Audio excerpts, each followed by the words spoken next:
Here, let's go ahead and start there. For the first time. Welcome, YouTube. We're 10 minutes before the PC gaming show. Here's a warm-up.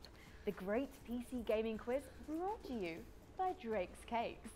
And to help me get through the next 10 minutes of tough trivia, I've got my buddy Webster. Are you ready, Webster? Let's see how well you know your PC gaming history. And if you're watching along at home, chime in the chat with your answer. Which of these classic sci-fi games is set furthest in the future? Is it A, Doom, B, System Shock, C, Sid Meier's Alpha Centauri, or D, Wing Commander? I don't know. And the answer, I have a feeling that Webster might have written this question himself. I don't know. Is Wing Commander. I say it's not Alpha Centauri. That's easily the earliest of those. All these games exist in the same timeline. I feel like you fixed this, Webster. Let's see if the next question is also bird-related. What Space Marine chapter is the main focus? That's an easy one. Everyone can answer this one. It's the Ravens. Is it A, Blood Legion, B, Blood Angels, C, Blood Ravens, or D, Blood Tigers? The Blood Tigers. No, Webster, Blood Duck is not an option. The Blood Ducks. The answer is C, Blood Ravens. Believe it or not, those are all canonical chapter names. Really quick, I just want to show, I think with Odyssey, we can go ahead and circle this one right up here. I think that qualifies, personally. Ducks are definitely pacifists. Moving on to the next question. Which conventional enemy in XCOM 2 has the most health? Is it A, Avatar, B, Sectopod, C, Archon, or D, Gatekeeper? I'm going to go with Avatar. It's that or the Sectopod. Oh, okay. See, I wasn't counting armor, so I wasn't sure if that actually had more just straight up health. Is a duck of good taste? Now, no, easel. Possibly less tasty question. Known as the Clever Hound, this god in the Pillars of Eternity universe I have no idea. Is the patron of hunters, explorers, and treasure Galawain, because I recognize it. Is the answer A, Magron, B, Galawain, C, Eothas, or D, Barath? And yes, you do have the excuse to Barath me in chat if I pronounced any of those wrong. Webster, I'd like to see you have a go. The answer is B, Galawain. On virtue of the fact that I recognized it. Is it just me, or is this the best pre-show they've had so far? To get on to the next question. Webster, next question. How long have we been waiting since the announcement of Mount & Blade 2? 9 years. Is it A, 3 years and 6 months? B, I've had this game on my Steam wish list for over a year at least. In fact, I'm pretty sure we're at the 2-year mark now. 9 years and 2 months. I'm gonna go with B. Webster, I think we both know the answer is far too long. I agree with that. What have you been up to? Seriously. The answer is C. Oh, wow. Get on with it. Actual castle by now if I've been thinking about Christ. it. In fact, Webster could have probably built a castle by now and he doesn't even have hands. On to the next question. In the 2000 Japanese film Battle Royale that inspired the breakout game genre, what was used to make sure the competitors didn't break the rules? A, enforce the robots. B, there's even a scene where one guy holds the collar so that nobody can hear him, even though it shouldn't work that way. Webster, I've seen this film, so what do you want from me? It's a messed up film, by the way. Don't watch it. Definitely had you down as a it's a messed up film. It's about kids killing each other, guys. That's just it's dark. It's dark. Webster, have you ever won a chicken dinner? They warned me about this before we started the shoot. I'm so sorry. We're just going to take a moment, but we'll be back with the next question in a second. Which of the following provinces of Tamriel in the Elder has been the Scrolls least explored? Black Mar. A, Rock, B, Elsewhere, C, Valenwood, or D, Black Marsh? I'm not sure which one's been the least explored. When he's had a heavy day. I'm gonna say Valenwood. The answer is D, Black Marsh. Oh, damn! I should have gone with my gut. I was gonna say no because ESO has that new Black Marsh thing coming out. I'll go in and get my coat, shall I? Next question. Which of these items is universally considered a light gift by all villagers in Stardew I don't Valley? know. I haven't played that much yet. Maple syrup, B. Rainbow shell, C. I'm just gonna guess. Prismatic shard. Prismatic shard. That just sounds universal. That or B. It's B or D, Is, or it's maple syrup because that just makes sense. Syrup. But Webster, what's your favorite gift? Ooh, a Drake's Devil Dog. Mine too. How did you know? What is the name of the tallest building you can jump off of in Grand Theft Auto 5? Is it A. Mile High Club, B. Rotterdam Tower, C. Schomburg Sack Center, or D. It's not the Mile High Club. That's Just Cause 2. And 3. The answer is, of course, oh, I was wrong. Bank Tower, I was wrong. which you might know better as that one I always see in crazy base jumping videos on YouTube. And actually, Webster, while I've got you here, can ducks fly? Apparently so. The next question is, what is the highest price Too much. paid for a weapon skin in Counter-Strike? All of these are wrong answers because the answer is too much. $8,400, B, $12,900, C, I'm gonna go C. $61,000, or D, $85,150. The answer is C. I'm pretty sure I've read that story. $61,000. Sometimes you want to put a down payment on the house. Other times, you just want the baddest looking AWP. Webster? Sometimes you want a house. Sometimes you want a JPEG. I mean... Look at myself. I can be wrong, but I'm going to get this next question right. Which of the following prehistoric beasts has not yet made an appearance in Ark Survival Evolved? Is it A, Dimorphodon, D, B, Sarcosuchus, C, Megatherium, or D, Cynonaphus? I definitely got all of those right. Do not start going on Wikipedia and seeing if I'm right or not. That was definitely absolutely right, wasn't it, Webster? Yes, it was right. Yeah, I paid him handsomely in Drake's Cakes. And the answer was, I might actually get Webster. Holy crap, the coin was right. It was D. The coin knew! Did it much better than I ever could. I might actually just go and, you know, take off for the day because we've got loads more dinosaur questions after this one. Cynonaphus. Cynonaphus. Yeah. Okay, next question. Telltale's The Wolf Among Us is based on what series of graphic novels? A, Fables, B, The Big Bad Wolf, C, Urban Myth, or D, Legends? It's clearly B. No, this is an easy one. Fables. Although part of me thought it was going to be Big Bad Duck because I'm getting chills here. What does a Big Bad Duck sound like, Webster? Who is the first character you ever play as in the original Call of Duty? A, Private I haven't played Ramirez, COD 1 in so B, long. Private Davis, C, Private Martin, or D, Private Ingram? The answer is C, Private Martin. And as far as we know, he doesn't have a second name. It's like Private Share, or even Private Webster. Who is the legit, actual, for real, no, for serious this time, I have no idea, and I will never play that game. Don't ask. Is it A, Delirium, B, Conquest, C, Teratoma, or D, Mom? B. The answer was A. You failed me. Delirium. How did you do, Webster? Nice. Well, thanks for helping me out. We will see you later in the show, yeah? Let's pass it off to the Wilton Theatre in Los Angeles because the PC Gaming Show is about to begin. Oh, do I have something on my face? Yeah. It's good. I mean, that was still kind of awkward and with issues. But that was the best pre-show we've had so far. Make of that what you will.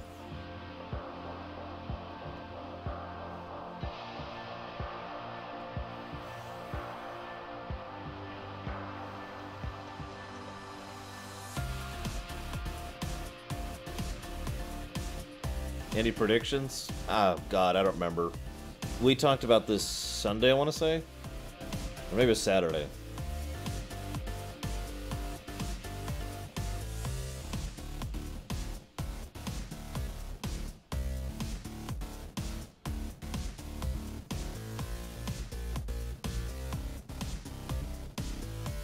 More Cyberpunk would be nice. We know they have a booth out there, so it's not completely out of bounds. But honestly, I have no idea.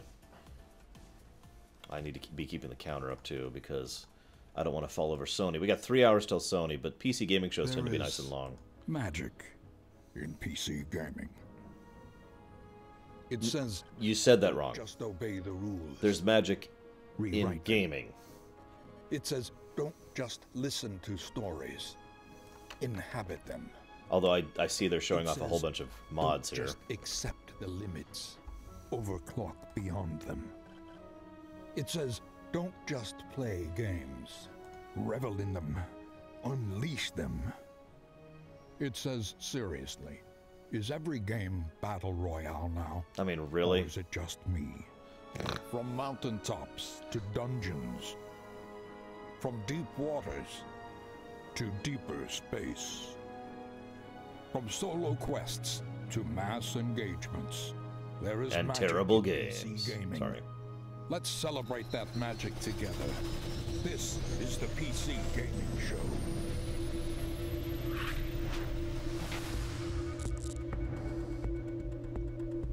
You see that pyramid, Harriet? You can climb and that. Now your host, Sean Plott. See you around, Sundashi. Wait, who's our host? Oh, hello oh, to Day everyone 9. online. I was gonna say. Hello to everyone at the Wiltern. Welcome to the PC Gaming Show. Yes. All right, Day 9. What do you got? My name's Day 9. I'm your host today. I am delighted to be here. We have a fantastic show for you this afternoon. First, all of you came out to the Wiltern. Thanks for joining us. The Wiltern is just a beautiful venue here in Los Angeles. To all of you online on Twitch, thanks for joining us. To those co-streaming notice partners, Square is a well, sponsor, by the talking way, to at the Drop PC Frames, Gaming great Host to have you show. here. And of course, to all the wonderful sponsors that help make the PC Gaming Show come back again for the 4th straight year. Now, good on you. Now, I'm not the only host here this year. I have my co-op partner up in the balcony. It's Frankie Ward joining us today. How's it going, Frankie? Hey, Sean. I'm going to be up here in the balcony with a bunch of creative new PC games coming your way. From Warfare's latest update to some offbeat indie gems. Frankie, we are so excited for the show to get started. We have over 30 games we're going to be looking at across the next 90 minutes. So let's get it underway. 90 minutes. Okay, our very we're first title is from Coffee Stain Studios. Their game has absolutely massive construction as well as automation. Let's take a look at Satisfactory. I've heard of this. Or not. Maybe I haven't heard of this.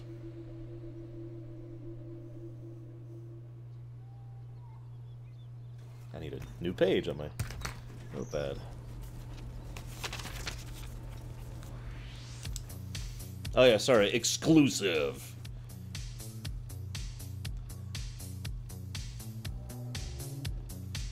Okay, no, I definitely haven't heard of this. This is not at all what I thought. What is this, No Man's Sky Correct Edition? What? You know how Fortnite is the correct edition of PUBG? I'm sorry. I had to.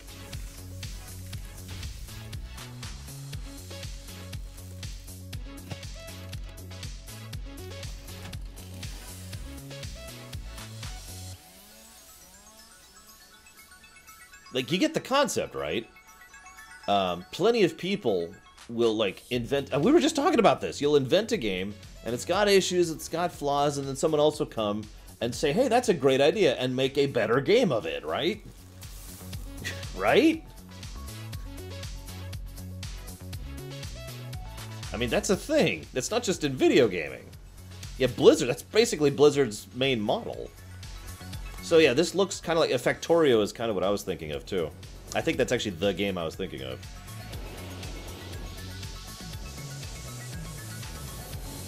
But yeah, this looks a lot like a first-person 3D Factorio, which, you know what? I'm cool with that.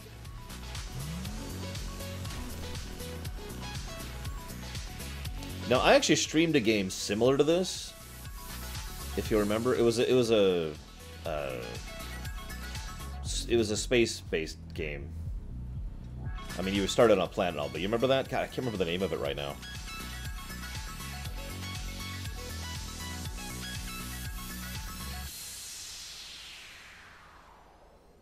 That was it. Empyrion, Galactic Survival.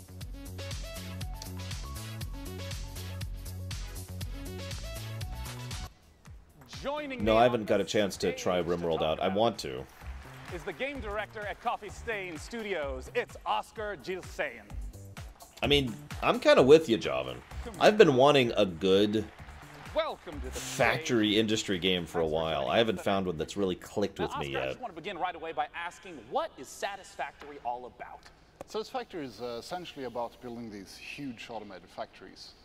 So you play as an engineer that's been sent from Earth to this alien planet, and you're going to build this enormous machine. It was hinted at the end of the trailer there. Yeah, yeah. And to build that, you need a whole ton of parts, which you need to build machines that will make them for you. So you'll start out pretty simple with a few machines, and then you'll just expand and expand and expand until you finally need to start cutting down trees and replace them with like more convenient concrete. And you know, for people who haven't played this type of game, I have not ordered one. An example of what producing a more advanced resource might look like. Right. After a while, you'll need to create something more advanced, like a computer, for example. And at that point, you'll have some copper stuff set up, your wires and cables. But to make plastic, you need to get some oil. So you need to go out and find this oil. I hate to do this. Build some oil. I've been needing a break for like an hour and a half. Transport. I'll be right back, guys. Self-driving vehicles between the outpost and your factory. Yeah, and I want to talk about that scale because you know, there's a lot of games where you build a house or a small town. How much area are we talking about where all your factories will exist? Oh, this factory will grow enormous. The main part, which will probably be the biggest, will start spreading more and more and more. Or in some cases, we'll have players just building these massive, tall buildings with factory floor upon factory floor. But including the resources that you need to gather from basically all around the map. Yeah. So you'll have vehicles driving all over. Now, I want to ask about the first-person perspective because these types of games typically are top-down. Why first-person? We wanted it to feel like the player's the one building the stuff. Yeah, yeah. And you know, when you've built a bunch of stuff, you can see these enormous buildings, these structures towering above you. But also when you go out and explore, you'll be the one, like, you go through the underbrush and in the jungles and whatever. I mean, in the trailer, it even looked like there's a lot more to explore, like different environments and biomes. Yeah. The map is, we made a point to make it big and varied. Yeah. And it's about 30 square kilometers in size, so it's kind of enormous. Wow. And, you know, one final question. I saw multiple engineers there. How does multiplayer work?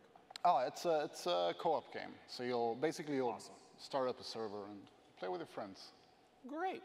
Now, tell us, how do we get our hands on this game? So we got a closed alpha planned in the coming months. So you can sign up for the alpha at satisfactorygame.com. And yeah, then you'll know. Well, great. Oscar, thanks for joining me on stage once again.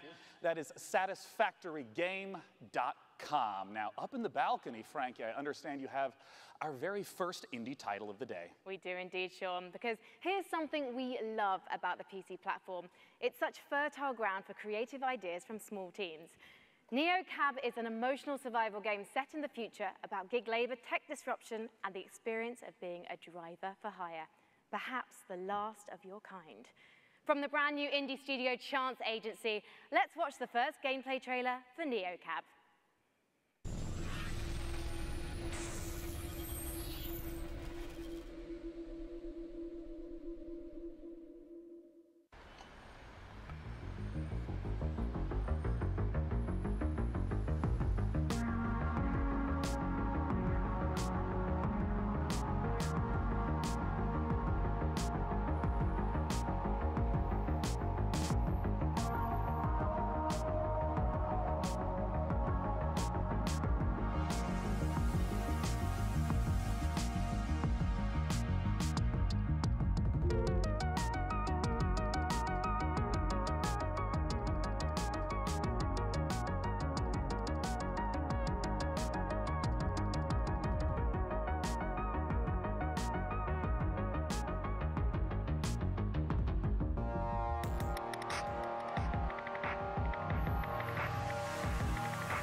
Now, our next game, believe it or not, is in the Battle Royale genre. Of course, it's E3 2018, what do you expect? We have several Battle Royale games we're going to be talking about today because the Battle Royale format is very simple and very flexible. Players play in an ever-shrinking space until there's one last standing. So developers have already been doing all kinds of different explorations of what this could possibly be. And our very first Battle Royale game that we'll be introducing today has up to 1,000 concurrent players. It's from Automaton Games. Let's look at Maverick's Proving Grounds.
Joining me on the stage to talk about Maverick's Proving Grounds is the CEO of Automaton Games. It's James Thompson.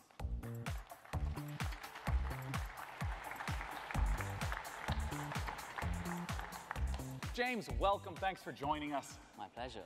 Now, I want to immediately ask, what about Maverick's Proving Grounds distinguishes itself from other Battle Royale games? Yeah, well, as you said, it's a very popular formula, and you know that last man standing kind of game type is incredibly compelling by itself. But Mavericks is really about depth.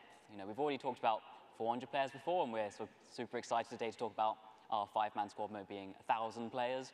But really, it's about depth as well. It's about the fact that that environment is even a bigger step, the simulation and those elements sort of combining together. Yeah, I want to zoom in right on the 1,000 players aspect. How does that really shift the dynamic from the, say, 100 that we're typically used to? Well, it's really about combining scale with the depth of simulation. So the fact that together, what you actually have is a landscape that means you're making decisions off a lot more information. Yeah, I mean, because you hinted at that twice now. Like, what do you mean by there's a lot more information in the environment for players to process? So take a concrete example, right? So let's say a player's walking through the map, they'll be leaving footprints, they'll be displacing foliage, like grass bending. But you know, siege-style gameplay in houses, that's like a lot of destruction systems that sort of together make the map. Yeah, there's much more of a I was watching on my phone. There was as I didn't miss anything. I want to ask about what more is in store for Maverick's Proving Grounds. I understand that this has a lot more out-game features than someone might expect. And yes, I know it's a battle royale. Not just that session-based gameplay, you enter the game through the capital. I want to know why you would ever be a cab driver MMORPG side of things, if really being a human cab driver is illegal. Like, why? You know, so it's got a persistent game type side to it too. Yeah. But really, it's about bringing this all together into something which makes a much richer MMO experience. Now, where can people go to find out more? Well, we've just launched our site right now, so if you're interested in what I want to know closed beta, you can do that is /closed-beta. What makes this different from other battle royales? And I know what you're saying. He just asked that question. Yeah, but he didn't answer it. 100,000 slots for the first group signing up, so some beta access. But I'm sure there are a lot more people than that on the stream, so. I will freely admit that I find the battle royale concept interesting. I just think they need to do more with it. Our very next game helps showcase the extraordinary power of modders. Frankie, tell us about it. It does indeed, Sean. On PC, we don't just play what's given to us. We mod games to make our own experiences. And for many developers, modding is a way to turn a hobby into a career. The Forgotten City is the perfect example. It's a standalone game that's a reimagining of a wildly successful mod. In fact, the first mod in history to win a National Writers Guild Award. For the first time ever, here's gameplay from the Forgotten City.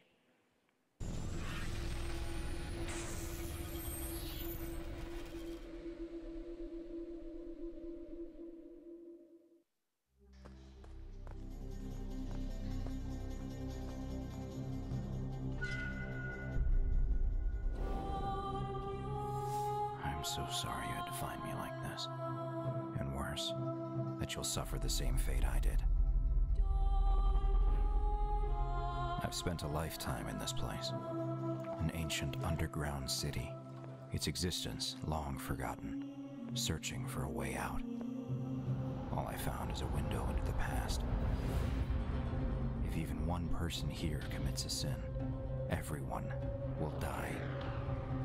I tried to set things right, but whatever I did, it took me right back to the beginning. It's all up to you now. Go back, investigate, talk to everyone, help them out if it'll win their trust.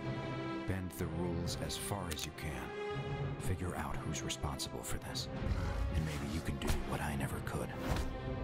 Save these people. Save yourself.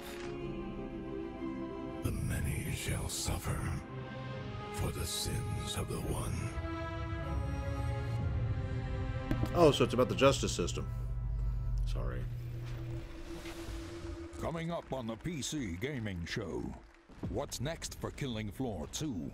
And an unannounced game from Tripwire Interactive. And now your host, Sean Plott.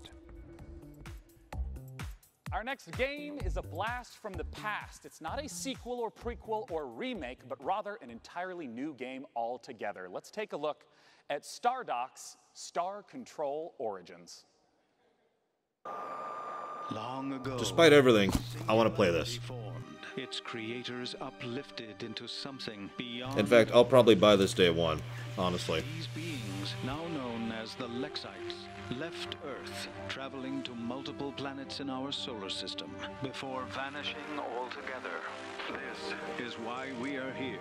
Welcome to Star Control, a state-of-the-art international space agency tasked with the exploration of our solar system and the defense of Earth.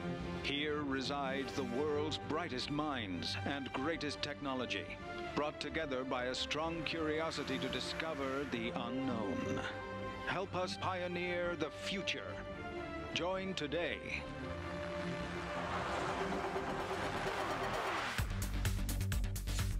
I doubt Day 9 would do the hands thing. He's been Star presenting for too Control long. has accelerated the construction of our new modular deep solar system vessel specifically for this mission. It's the fastest, most expensive ship humanity It's a has Star ever Control made. game, Micromano. I am Chief Viscosity Officer Windu of the Taiwan. I mean, the Scribe had evidently received traces of your radio broadcasts themselves.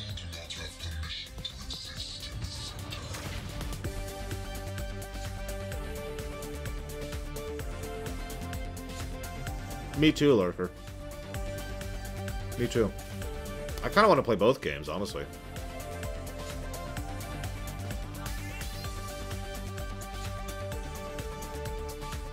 A new alien in a delightful new spaceship. You must be humans. We've heard so much about you. I mean,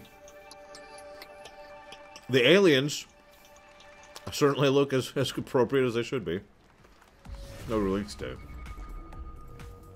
Joining me to talk about Star Control is the Director of Production at Stardock, Patrick Shaw. Thanks for joining me on stage today, Patrick. Yeah, thanks for having me here. So now just tell us straight up, what is Star Control all about? So Star Control is an open universe action RPG.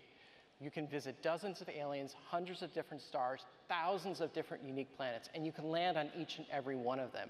And when you're driving around the planets, you can jump over canyons, blast critters, and then you can venture out into the solar system and do ship-to-ship combat with hostile aliens.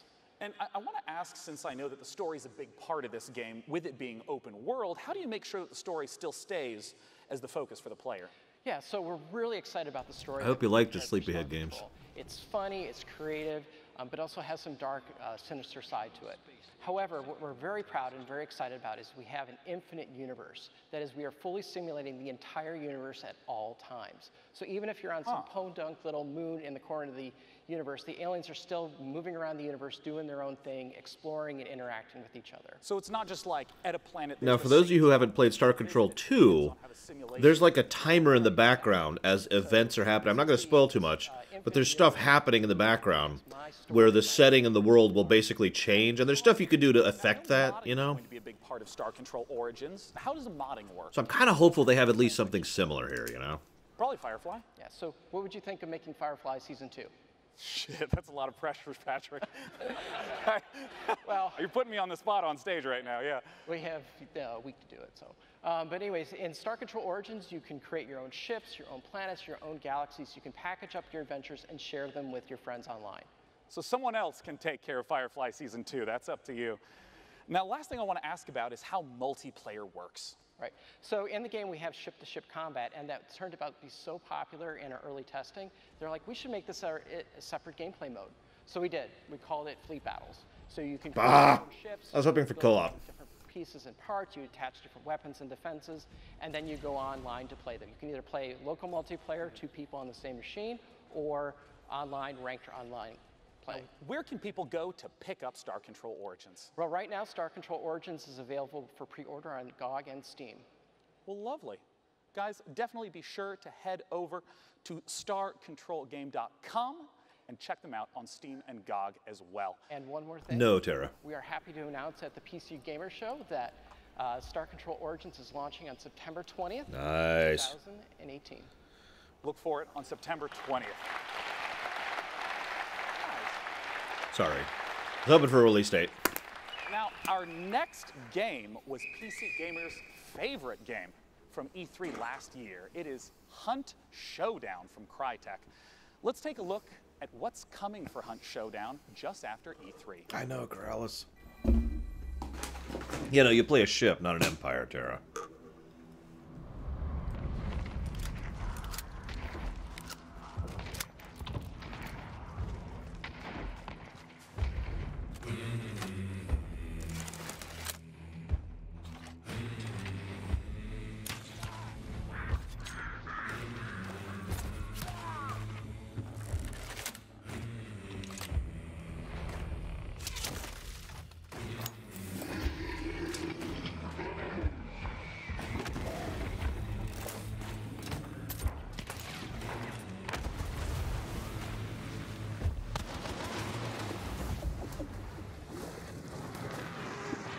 Also, guys, I just got a new patron, which is always awesome news. I just want to share. Yeah, I have no idea what this is. I actually don't know. This is just weird. I am here with Guy from Skydance, who's here to tell me why fighting in massive mech suits is not about to go out of fashion anytime soon. Guy, now Hellfire, in fact, sorry, Archangel was originally a single-player narrative game, but Hellfire, this new edition, what changes is that going to make? Well, players really loved the single-player narrative, but they all kept telling us the same thing. They said, we really want it multiplayer, and we want it off-rails. And we kind of thought, that's a completely different game, but let's give it a shot. And so we got a crack team together. They put something really special. We got 4 maps. We got 6 different mechs, tons of weapons where you could just blast through the environment and other mechs alike. And it's really just an amazing experience. You can zip around in your mech. You can tower over others. It's just something special that I think you can try right now. Is this coming out of early access? So you just said we can try it right now, but you've got the full version launching soon, right? Correct. Yeah, it's coming out in July 17th. But you could try it right now if you want in early access. Help us iron out the kinks and break some mechs along the process. I am no good at ironing out kinks, as I think people at home can see, Guy, but as a heavy mech woman, I can't wait for you to be my light mech wingman in that 2v2 PvP. So let's take a closer look at Archangel Hellfire. Let's do it. See you around, Friendoka.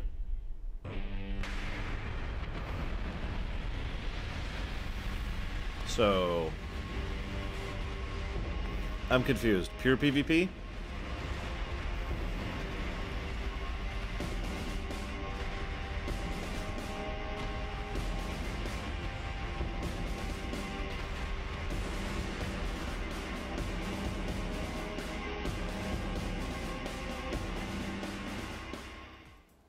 Our next title is one I've been looking forward to for quite some time. It's from the makers of Sherlock Holmes, and it's a delightful looking Lovecraftian mystery. It's called The Sinking City, and joining me to talk about it is the community manager at Frogwares, Sergey Oganessian. Welcome, Sergey. Thanks for joining me today. Thank you. Yeah, you've earned a handshake. Yeah, you Welcome nailed that to the stage. pronunciation. I love that you lie to me so kindly. You know, I want to ask right away, The Sinking City, you know, there's a lot of open world, third-person type games. What makes The Sinking City different from what a player might expect? Well, I mean, The Sinking City is an open-world action investigation game inspired by Lovecraft. And we believe that these three elements already make the game pretty unique. And you know, when I say that you can be a detective in a world, in a supernatural world full of mystery and, you know, cosmic fear, like, I really mean it, because investigations are really at the core of The Sinking City. Yeah, I mean, I know there's a lot of games in the open world genre that are focused on action, but you say investigation is at the core. What are investigation mechanics? What does it look like? So the first thing you should know right off the bat is that we are not going to offer any hand-holding for the player. We will not give you any clear objectives in your diary or, you know, markers on the map telling you where to go or what to do. It's actually up to you to figure that out. Instead, we will give you information, you know, hints, evidence, like clues, crime scenes to examine, like people to talk to, suspects to question. And we will ask you in return to use your wits and your intuition to, you know, experiment with your findings, you know, maybe like find a way how to progress. And what you should also know is that finding these clues will not only help you understand what's going on and, you know, get a better understanding of the world and its people, but it will also help you maybe change the course of your investigation. You know, you mentioned the world itself, and I mean, the footage that I've seen through the years has just been absolutely beautiful. Talk to me about the world that we're in and what investigation is at the core. So the game takes place in this fictional They're not city actually off, in the state of Lurker. Massachusetts. You know, the city which is flooded. There is a terrible disaster going on, which has claimed like thousands of lives. And also, like, it seems like it awakened frightening monsters which now roam the streets of Oakmont. You know, people that live in the city, they are very different, like different social classes, gangs, cultists, poor people, rich people, but they are all united by fear. You Yeah, I know, they're all right, afraid, Rory? Maybe except for the cultists, of course. They are all afraid that, you know, for their lives, because of the flood, because of the monsters. And you know, we actually want to understand what's going on. We want to understand what lies behind this ostensibly supernatural flood. And what's even funny is that while everybody is afraid, nobody wants to leave. But this is kind of a different story. Yeah. Well, I mean, we've talked a little bit about the story world and how it's inspired by Lovecraft. What about the game mechanics? You've mentioned the sanity mechanic in the past. Indeed, we do have a sanity mechanic which Well, of directly course you do. impacts gameplay. You know, when our hero is under a lot of stress, when he sees like something supernatural, something disturbing, or even when he's making choices in the story which he's not comfortable with making, you know, he will begin to lose his sanity. He will start to have hallucinations, he will start to hear distorted sounds, which will allow the player to understand that something is actually going wrong. Maybe we need to, you know, step back and do something about that. As of right now, we're still fine-tuning this mechanic because we are still looking, you know, for this sweet spot between impact on the gameplay and impact on the story. Since we're almost out of time, I still just have to ask, what are the sweet monsters that we're going to get to see in the game? Oh, we have different kinds of monsters. We have different kinds of archetypes, you know, with different abilities. And, you know, we actually give you tools. The game is not about fighting monsters. Investigation is the core of the game. But we give you tools to defend yourself. So we give you weapons, we give you skills, we give you even certain, like, traps. In return, we ask you that you make a decision, because the game is about making a decision. Ammunition is scarce, and you will have to adjust your tactics accordingly. So I know a lot of people have all sorts of questions about what the game is like. Where can they go to find out more information? So if you're hungry for more, you can always follow us on Facebook, Twitter, and YouTube. This is where we post our updates regularly. Facebook, The Sinking City Game, YouTube, Frogwares. So go there, and like, this is definitely the place to go if you want to learn more. Well, I'm super excited personally to see how it turns out. Thanks for joining me on stage, Sergey. The Sinking City. That's a storm.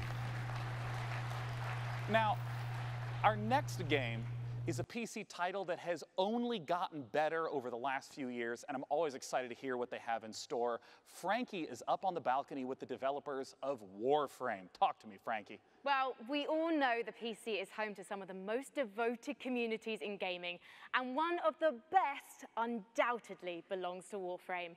Last year, the game got its first open-world update, Plains of Eidolon, and the next epic cinematic quest is called The Sacrifice, and we've got the exclusive launch trailer for you. Can I just say really quick, I like the idea of a sanity meter existing, but the player can't see it, and instead the player has to infer what their sanity is based on what's happening to them. Like, I like that idea in a Lovecraftian game, right? I mean, I don't know. I just think that would be a cool time to take information away from the player without actually taking information away from the player. It won't bring him back.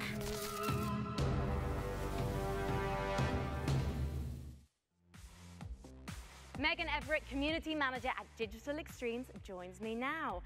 Megan, tell me more about The Sacrifice. So The Sacrifice is the latest installment of our cinematic quests. It continues a story that we started in The Second Dream, continued with The War Within, and then Apostasy Prologue. So at the end of last year, we kind of shattered some hearts and left them with a bit of a plot twist, and I'm not going to spoil it for people who want to maybe catch up. But what I can say is that, obviously from the trailer that you saw, the wait for Umbra, the 3-year wait to the Umbra Warframe is finally over. The creepy guy at the end of the trailer there, Ballas, plays a pretty big role in this quest. And again, not going to spoil a lot, but I can say that it's coming this week on PC.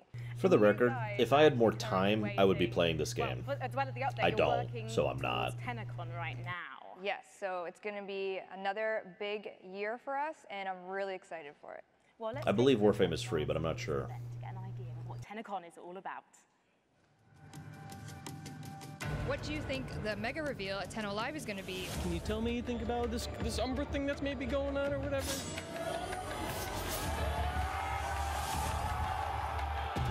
I think so, Drow. In general, everything I've seen about their social side of things and their interactions with the community has been pretty good stuff. That's part of what brought it to my attention. 2018 happening. Get it started.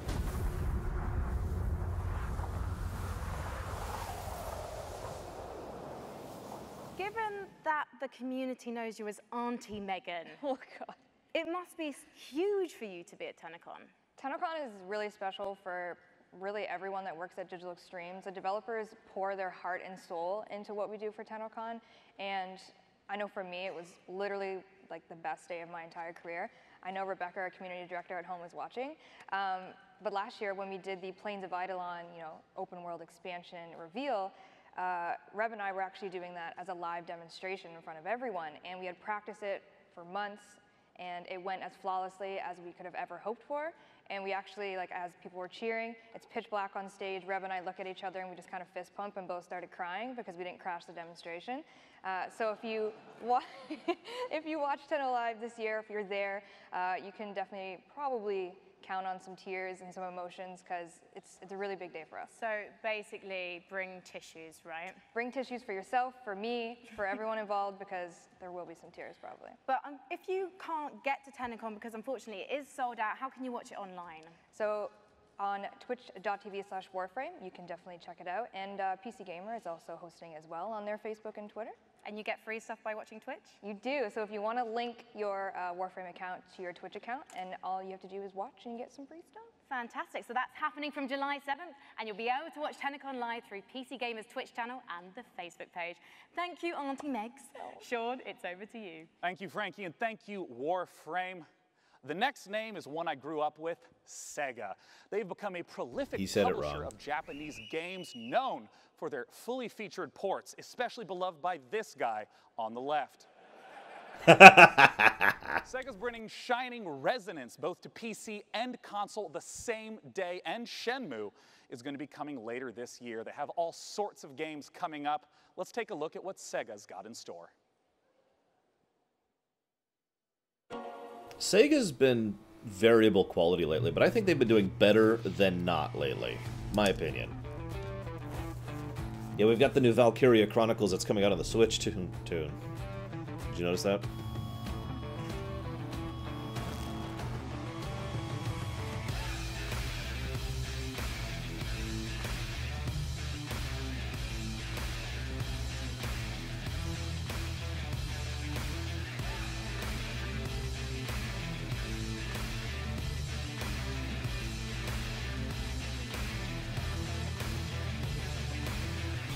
That is world premiere Yakuza something, not sure which, but whatever it is, I already like it.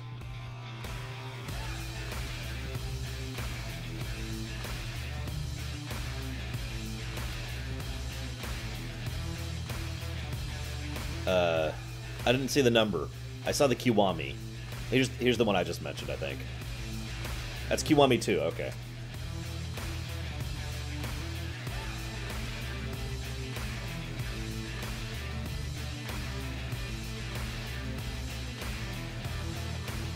And yeah, Valkyria 4.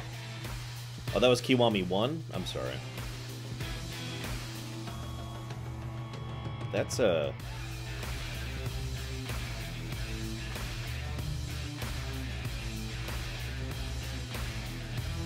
Yeah,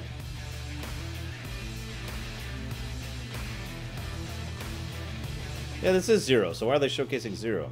On PC. Yakuza 0 on PC. You should buy it, it's a really good game. Yakuza 0 is available for pre-order right now and will be releasing on Steam in early August. We hope you've been enjoying the show thus far. We have so much more great stuff to come. Let's see what's coming up at this year's PC Gaming Show. Coming up on the PC Gaming Show, a new publisher reveals 3 new games. Cool. And the first ever gameplay footage of Overkill's The Walking Dead. And now your host. Cool. I've been wanting to see that. And I'm back. Our next guest is a regular here at the PC Gaming Show, having attended all 4 years. Frankie's with him up in the balcony. It's Tripwire. Sean, if you are anything like me, you probably need to let off steam every once in a while. And I personally can't think of a better way to do it than by kicking back and tearing up a load of monstrous enemies. It's kind of either that or pushing the office photocopier out of the window, and I, for one, prefer the option that keeps me and everyone here in a job. With that in mind, I am thrilled to welcome Bill Monk from Killing Floor 2 back to E3. Thank you, Tazara. Thank you for having me. You want to bank that? Fans in the audience still. Listen Thank to you. that applause. They all want to know what the latest from Tripwire and Killing Floor 2 is. Yep, we've been really busy working on Killing Floor, and we got 4 major updates that are coming out this year. The first one we dropped in March, and we're getting ready to drop the next one really soon. Coming tomorrow, Bill. What's involved? Yeah, so we're bringing the Summer Sideshow back, but this time we're mixing Circus Freaks with steampunk in a really fun, exciting way. And we have a really cool new system that we're adding. It's called the Weapon Upgrade System.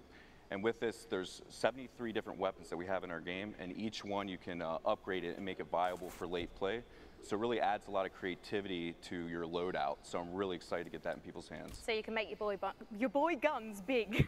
Yeah. Good. Well, thank you so much for joining us today, Bill. Let's take a look at the trailer for Treacherous Skies Summer Sideshow.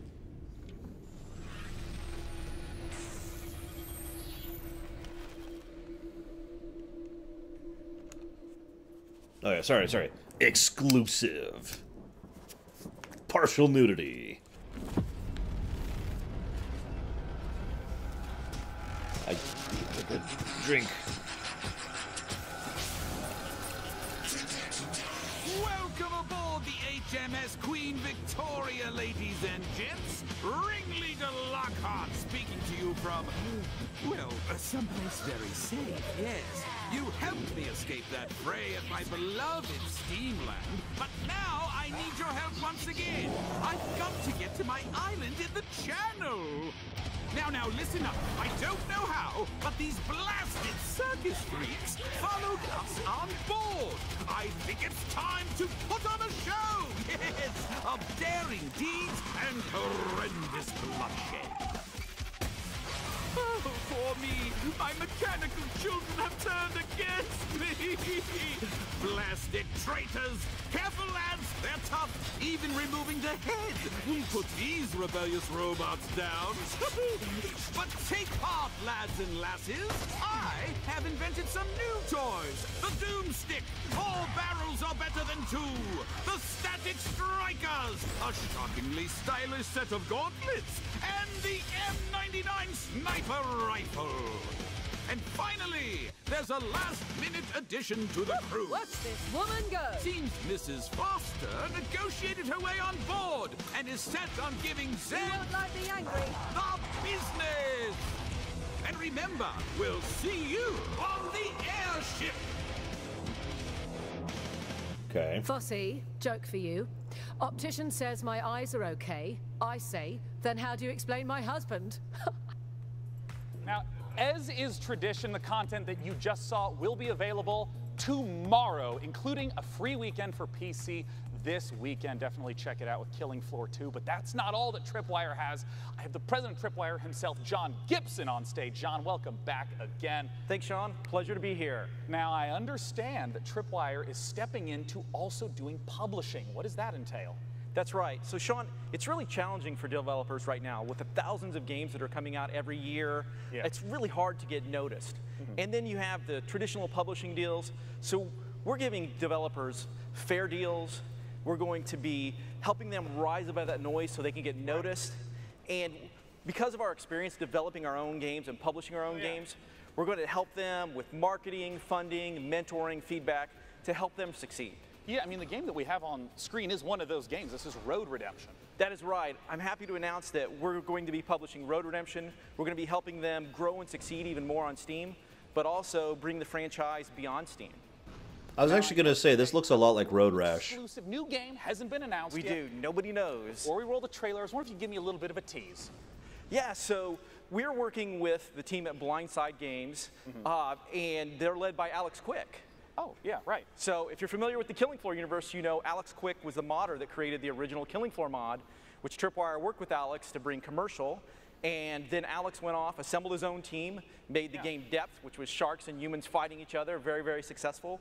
And now it's come full circle. We're working with Alex again, and we're going to bring his all-new game to market.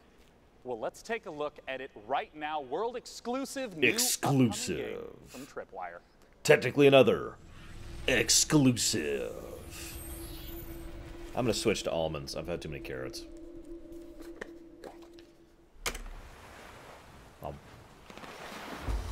Close your eyes and imagine a place where the sun is bright and the beaches are white. A place filled with southern charm. Hoth? Where the water is as warm as the welcome. So come feel the wind in your sails. Kick back and relax. Enjoy the local cuisine. Your dream vacation is waiting for you here on the Gulf Coast. Are we playing the shark? Because that's what I first thought. And it looks like we are, in fact, playing a shark. Go to maneatergame.com now to book your vacation. Operators are standing by. About time we're playing the shark. So hey, John, so you get to play as the shark. You are the shark. This is an open world action RPG. As a shark. Hey, Shark PG. Oh, Christ. Okay, so do you like upgrade and improve the shark? Is there like skill trees? You do. There is a shark skill tree.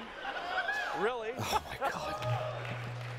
There is a full single player campaign. You eat your way through it.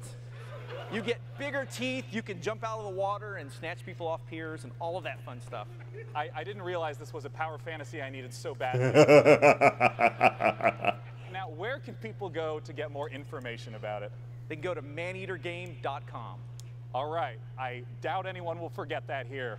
Maneatergame.com. John, thanks so much for joining me on stage. And once again, all the content that Tripwire showcased earlier about Killing Floor 2 and Road Redemption will be playable here at E3. Definitely be sure to check it out. Coming up next, Frankie has a whole slew of unannounced games. Frankie. Cheers, Sean. Man-eater looking tasty there, and I can't believe they named a game after my favourite weekend activity. Indies are at the heart of PC gaming, and next up is a brand new publisher revealing 3 games for the very first Took the audience time, a minute. releasing one of them, Behave Yourselves audience, today. So let's take a look. Hello, Untitled. How are you?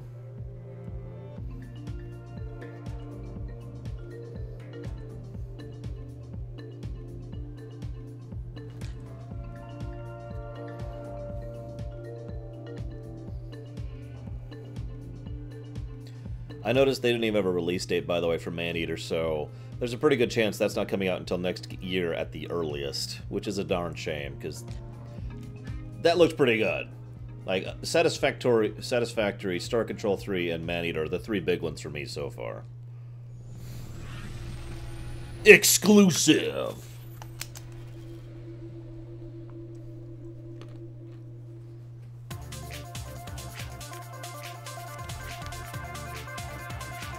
Yeah, it's called Elder Scrolls Blades, Javan.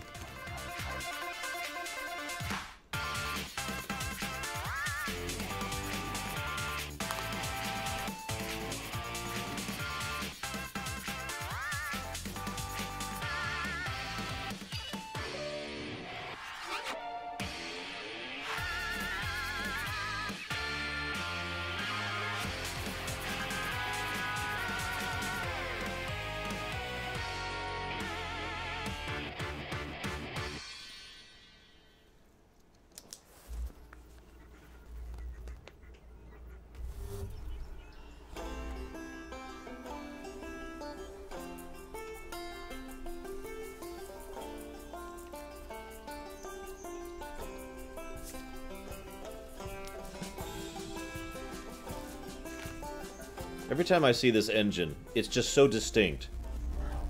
Is that just me? Like, every time I see this engine, it's like, wow.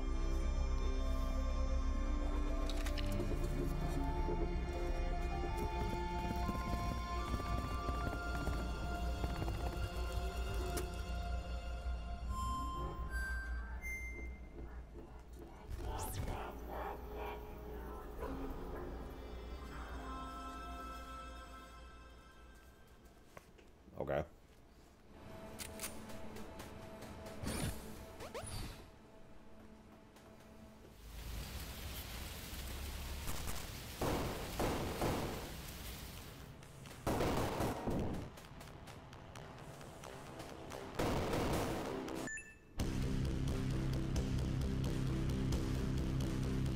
I mean, this kind of game can be done very well. I've given tons of praise to Celeste, and will continue to do so.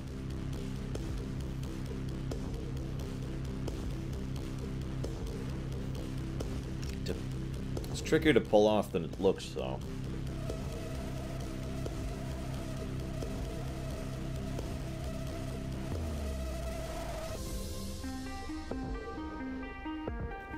Too little info. Available now. But are all 3 available now, or just that last one? All these games look like must-plays. And Overwhelm, the final game of the bunch, is available on Steam right just now Overwhelm. with a special launch discount. So make sure you check that out after the show. And if you're at E3 this week, head over to the PC Gamer corner of the Facebook booth inside the South Hall to give Overwhelm a try. Right. Next up, it's time for us all to take a holiday, and where better than a virtual resort with some truly spectacular wildlife. Back again this year, our friends of the show, Frontier Developments, with a unique take on the park management genre. I am, of course, talking about Jurassic World Evolution. I'm really curious about this game. Tomorrow, and lets you build your own dinosaur-stuffed tourist trap. What could possibly go wrong? Unleash the Goldblum!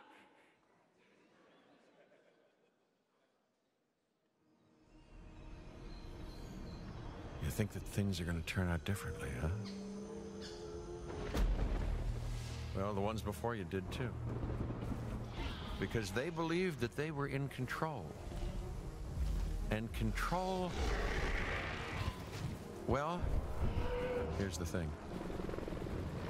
Humanity is desperate for it. We are seduced by it, deceived by the illusion of it, but we never really possess it. Because if there's anything that chaos theory has taught us, it's that nature is on its own course. And when we interfere, when humanity tries to put nature into orderly boxes, chaos destroys them. And what makes us such unique creatures is knowing the scope and power of what we're up against and still believing that we can win.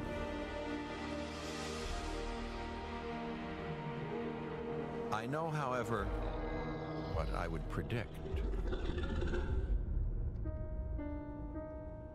I was hoping for a little bit more gameplay than that.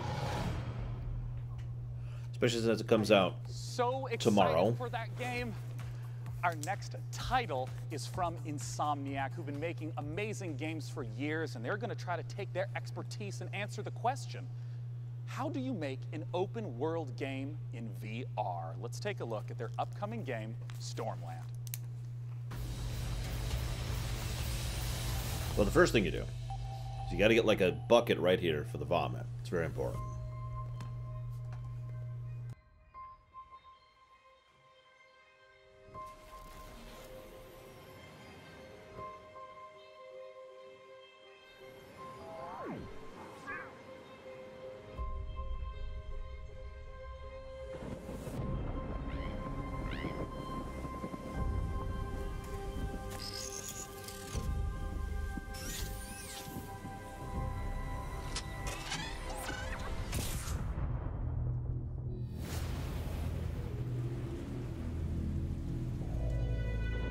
Oh, it's a new Dark Souls game.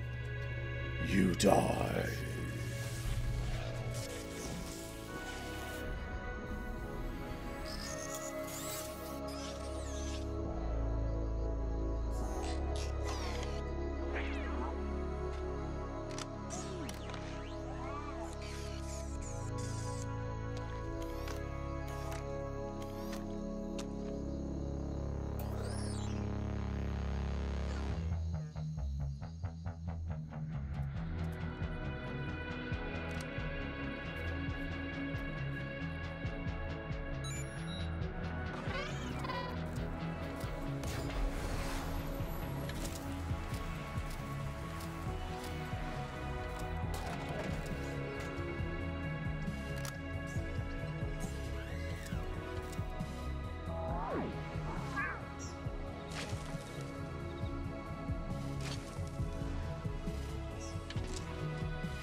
I'll admit that does look interesting, but it's VR.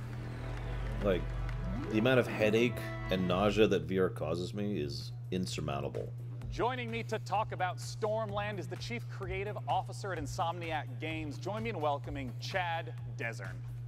Like, that's just, I don't think that's a solvable problem anytime soon. Hey, Chad, welcome to the stage. Thank you. I want to start right away and ask, what is this game all about? Well, in Stormland, you play as an android gardener, and an entity called the Tempest uproots your habitat and shatters your android body. So you've got to travel to a civilization above the Thunderheads to repair yourself and save your friends. And I want to ask what open world means in VR. Well, for us, it's about giving the player the ability to explore the world freely with a set of Android movement abilities that are designed to give you complete agency. Yeah, because that's always a huge question I have is how does motion work in any VR title? Yeah, well, in Stormland, you can do things like fly just above the slipstream with your outstretched Android hands. Yeah.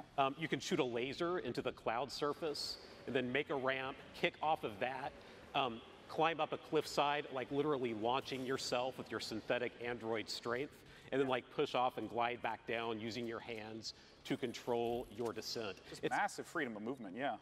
That's it. It's this set of mechanics that are designed together to work fluidly so that movement feels exhilarating, and you can kind of take the world at your own pace with it. I'm curious why VR for this type of title? There are a series of things that we're doing with Stormland that we could only do in VR.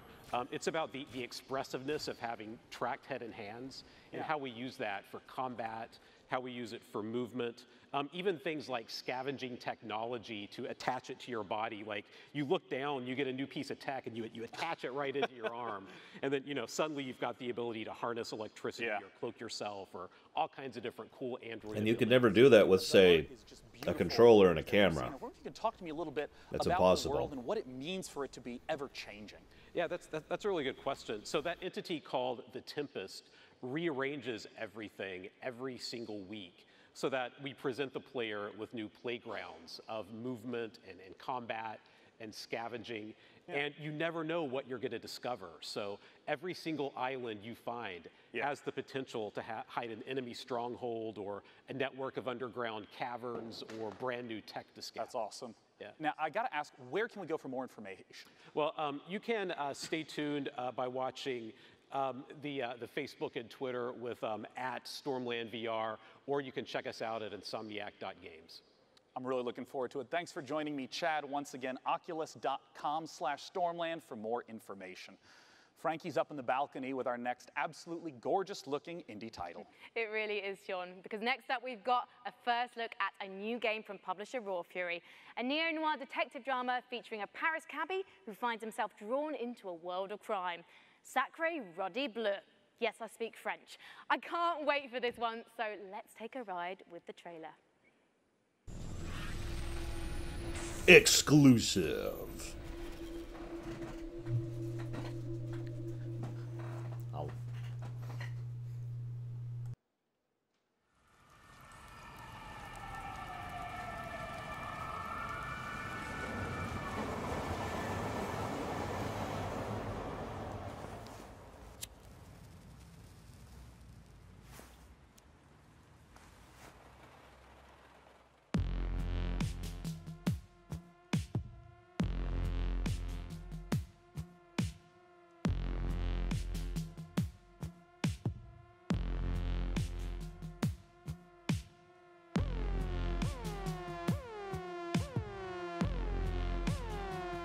And then suddenly it turns into Crazy Taxi. Wow, this looks weirdly familiar to another game we showcased earlier this very conference.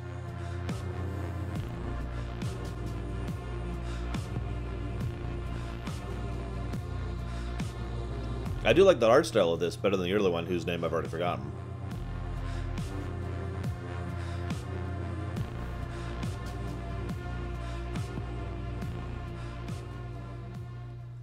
If you like that last game, you'll definitely love our next one. It's from the exact same publisher, Raw Fury. It's an open-world, narrative-focused game with an incredible art style. Let's take a look at Sable. I mean, Crazy Taxi was awesome, Mike Romano.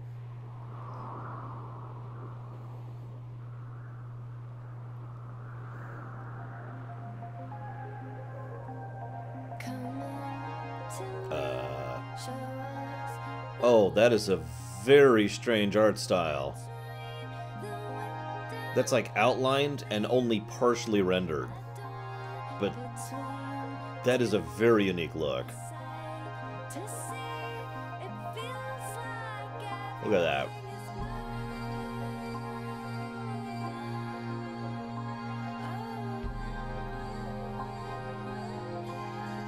I like that they're doing it. Whether you like it or not, I like that they're trying something else. I like that they're pushing a new art style. I do like that. We need more unique presentation of games, in my opinion. Like, from a purely visual perspective.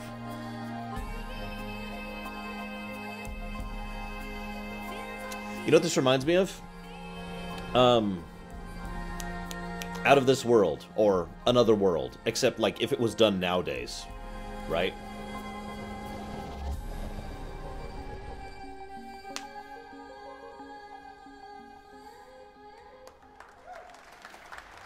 Joining me to talk about Sable is pretty much the entire core development team on stage. It's These Daniel two Feinberg guys. and Greg Kithriotis. I want to immediately ask, what kind of game is Sable? What can we expect? Sable is an open-world desert exploration game. It's not a game about combat or about leveling up. It's a game about solitude, and it's a game about exploration. You play as Sable, a girl leaving her home to explore this world filled with monumental architecture, fallen spaceships, and you'll travel around on your hoverbike learning about the people, the culture, and the history of this world. And you know, I talked about it before. I think this art style is amazing. Where's the origins of this? So we were really heavily inspired by the clear lines style of French and Belgian comics, as well as Japanese animation, particularly Studio Ghibli. So we really want to feel our players to feel the same sense of wonder that you get from watching one of their films. And so from the very beginning, we knew that we really needed to nail the visual style. And yeah, so we put a lot of time and sort of effort into our rendering system. And yeah, we're really pleased to be able to show it to everyone. Yeah. And I mean, I know that you two consist of most of the core development, the art and the programming. What about the music that was in that trailer? Yeah, so that was a new track by Japanese Breakfast. Oh, yeah, the T-shirt. Yes, of course. Yeah, right. So she, Michelle, she is doing the soundtrack for the game. Japanese Breakfast is one of my favorite bands right now. It's incredible to have her on board. It all just came together so beautifully in the trailer, and I know that you guys are really regular about updating, you know, blogs, sharing what's going on with the development. Where can people go to find more? So they can go to our Twitter account, ShedWorksReg and ShedWorksDan, or to sablegame.com. Lovely, gentlemen. Thanks so much for joining me. Once again, the name of the game is Sable. Our next title is one that has been in development, even showing up in our very first PC gaming show. It's Cloud Imperium Games still hard at work on their title, Star Citizen. Let's see what they have. I mean, how is Star Citizen, how is anything Star Citizen an exclusive?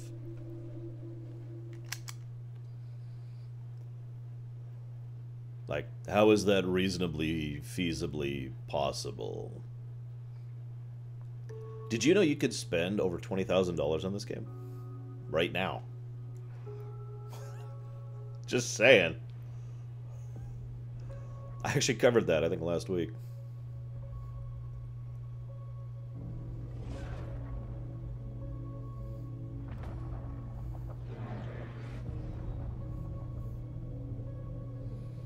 Yes, $27,000 to be precise. I'm holding out for the $35,000 edition myself.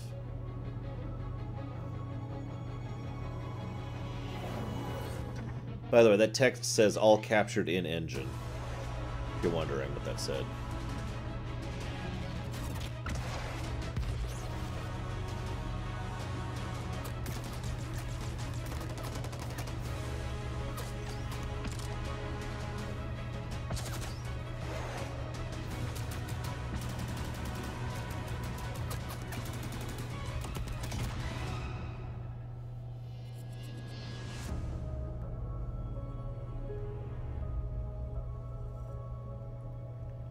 Okay. Looks cool. Like, looks pretty, I guess. What will my adventure be? My adventure will be writing you a check for $27,000. Up on the PC Gaming Show. All new gameplay footage of Just Cause 4. Cool. A closer look at The Walking Dead. Cool. The final season. All new gameplay footage of Hitman. Cool. And now your host, Sean Plott. His name's Day 9. Here at the PC Gaming Show, in addition to talking about games, we're also going to talk about some of the upcoming hardware trends. To join me in talking about it is the Senior Brand Manager from Acer. It's Eric Ackerson. Thanks for joining me up here, Eric. Sean, really excited to be here. Now, I just want to straight up ask, what are some of the big trends that consumers can be expecting right now? Well, right now we're developing some new products, particularly in the display space. We want to take the experience to the next level. To help with that, one of our new products is the Predator X27. It's an incredible gaming display. For instance, it's 4K and 120 hertz refresh. The users can overclock to 144. But what really takes it over to the next level is the inclusion of G-Sync HDR. You know, I hear a lot about HDR. Can you explain a little more in detail what that is and what that means? Well, there's quite a bit that goes into it, but for the purpose of this conversation, the fact that there are 384 individual backlit zones, so the backlighting can be individually controlled, really bright, very dark. It makes a better contrast on screen. Each of them are individually controlled. The brightness of the screen is far above a typical display. Typical, you're looking at 300 to 400 nits. We're looking at 600 with the Predator X27 with a max of 1,000 nits. And you know, some of the titles that were showcased just now, there's a wide variety of some photorealistic, some with a really iconic art style. How does HDR contribute to that big range we see in gaming? Well, one of the big things that helps is the color gamut that's available with these displays. We're able to do 99% of the Adobe color gamut, so it's better representing the vision of the art director. Yeah, and some of the games that you see on screen that support HDR, Mass Effect Andromeda, Far Cry 4, Ni no Kuni 2.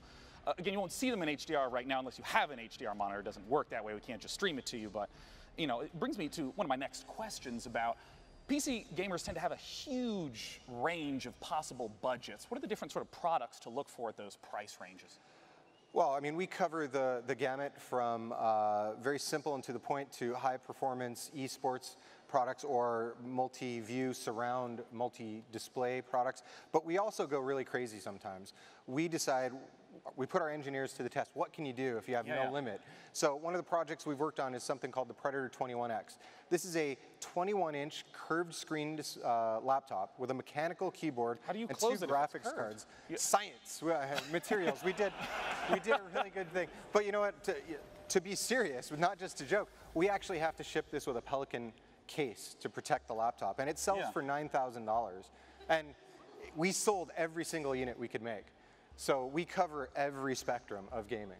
You know, you brought up this Predator laptop, you brought up the Predator monitors at the start of this segment. Where can people go to hear more about or even pick one up once they stop being sold out? So the good news is that we're shipping now. Our customers, partners are selling them. The bad news is a few have already sold out of this new Predator X27 monitor. I believe Micro Center is still in stock. Amazon will be in stock again soon.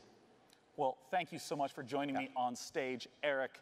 Frankie is awaiting in the balcony with our very next title. The PC has always been the platform for crazy ideas. In our next game, Genesis Alpha 1, you build and manage a space vessel, farm resources, deal with terrifying alien infestations, and explore a vast, randomly generated universe. Oh, and you can take DNA from the aliens you encounter across the galaxy, splice them with members of your crew to create new life forms.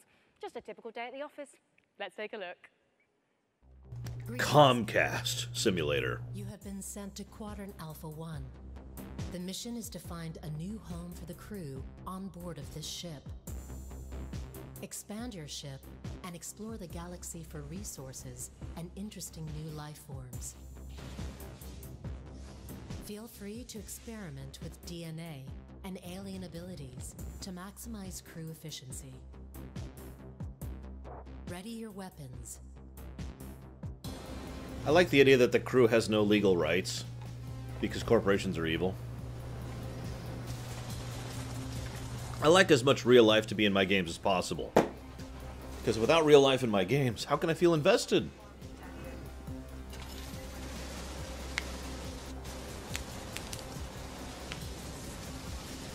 I like the UI. I like the presentation of health, I like the presentation of ammo, and I like the damage that they showed. That was good stuff. Now, if you didn't catch the pre-show quiz, you might be wondering who my buddy is. Well, this, ladies and gentlemen, is Webster from Drake's Cakes, one of the PC Gaming Show's sponsors this year. And he's got a cool competition for you, the Drake's Cakes Packs giveaway. Oh yes. PAX is a gathering of PC and tabletop games, concerts, panels, exhibits and tournaments. It's like a 4-day LAN party, festival, workshop and concert rolled into one. The very lucky winner will enjoy a trip to PAX West, including 2 tickets and a free trip to Seattle. So if that's you, hit me up on those dates, because I am free. Webster, my man duck, this is very generous of you indeed. And by entering, guys, you will get a discount code to get your hands on some delicious Drake's Cakes available on Amazon. And if you're at E3 itself, don't forget you can meet Webster in person at the E3 Concourse Walkway, where he'll be giving away Drake's swag and tasty treats all week. So if you see him, give him a fist bump on my behalf. I'll take one now. Thank you very much, Webster. So if you have ever dreamt of spending a weekend knee-deep in one of Earth's best gaming festivals, visit pcgamer.com/Drake's Cakes and enter now for a chance to win and hang out with Webster. All right, Webster, all this hosting has got me a bit peckish. How about we look at a trailer for the next edition of Klei Entertainment's beloved survival series, Don't Starve, Hamlet. I love how the guy was just waiting for his cue there. Like, okay, I know what I'm supposed to do next. I gotta wait, because I can't hear her that well in this suit. Okay, there she goes. I think she's done. Okay, I'm ready. I'm ready for my animation.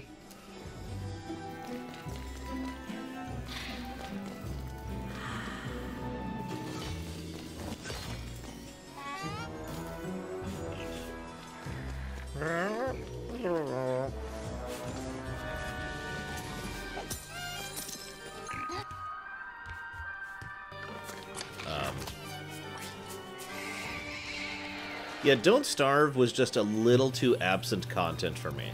I loved the gameplay, I loved the concepts, I loved the co-op, but it reached a point where it's like, alright, now what? You know?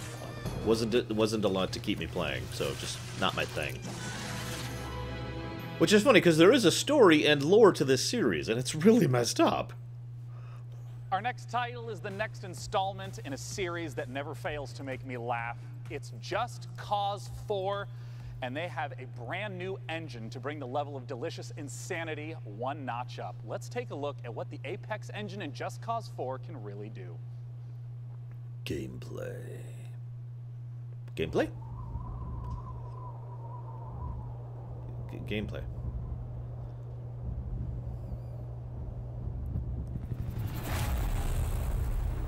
I know, right, Corrales? I've been streaming for 8 hours now. Think about that. And we're not at Sony yet.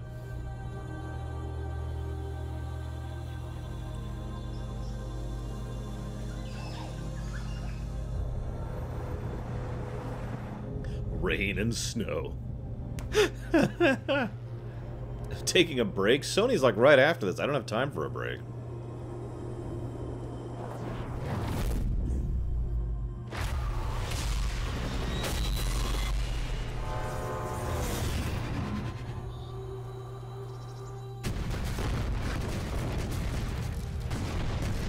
Yeah, so I'm pretty sure we've seen this. Like, I'm 90% certain this is the same trailer we've already seen.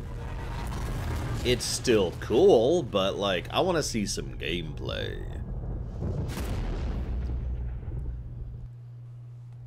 Joining me to talk about it on stage now, from Avalanche Studios, it's Francesco Antolini and Adam Davidson. Gentlemen, welcome. Talk to me about the tornado. It's fantastic, isn't it? So it's a very nice piece of tech. It's not just beautiful, but thanks to Apex, it's also a bad boy that actually works. It's fully physicalized. Yeah. This means that it's roaming the world, wreaking havoc, and it's not just like a background piece. It's actually impacting the world before you. This is just cause, man. You go there and you play with it. Yeah. You know, throughout the trailers that I've seen, it seems to be a lot of different environments that are available throughout. Can you talk to me about those? Yeah, I mean, one of the most important things to us with this installment of Just Cause was bringing a lot more variety into the game, and that extends to a lot of things, but certainly the biomes of the game. So instead of one kind of region of, like, say, southern Italy, like we had last time, now you have lush rainforests, deserts, grassland, and even alpine biomes, all of which, you know, are rendered beautifully with the new Apex engine. Now, something that's very important to me is some of my favorite features from Just Cause 3. Can you talk to me about like the wingsuit and the grappling hooks? That's not like, new. are those coming back in Just Cause 4? Everything you love from Just Cause 3 is back. Good. But Good. everything is also just better. There's more to do, more to discover. For example, the grappling hook is completely customizable. The combat model has been completely reworked, redesigned, enhanced, or new weapon, new enemies, new AI. We've got extreme weather that interacts with grappling hook and parachute. The wind that we saw from the tornadoes, is just like basic wind effects also get incorporated as well? Again, it just goes, so nothing is just an effect. So if there is wind, it's physics and acts with your parachute, grappling hook, and the rest. Yeah. Well, where can people go to get some, we'll call it first-hand footage of what Just Cause 4 can deliver? They can check it out at justcause.com/E3 and for 3 days. That's right. Believe it or not, E3 hasn't started yet. Starts tomorrow. So June 12th through 14th, you can check it out. Thanks so much for joining us on stage. I look forward to the hilarity of Just Cause 4. Now, our next title is one of my all-time favorite IPs. I can't wait for Frankie to talk to you about The Walking Dead. Overkill Software and Starbreeze are the creators of Payday and Payday 2. Therefore, it goes without saying that these studios are some of the most talented makers of cooperative shooters, and their next one is set in a familiar but new apocalyptic Washington, D.C. So, here's the first gameplay footage for Overkill's The Walking Dead, and keep your eyes peeled for the release date at the end. I've been wanting to know more details about this game for a while, because it's an exclusive that we know very little about. Yeah, this is the new one, I believe. The other Walking Dead game that previously we just knew existed, and that was about it.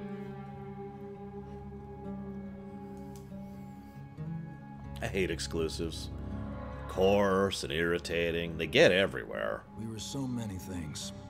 Husbands and wives, doctors and teachers, writers and architects. But when the world ended, all that ended too.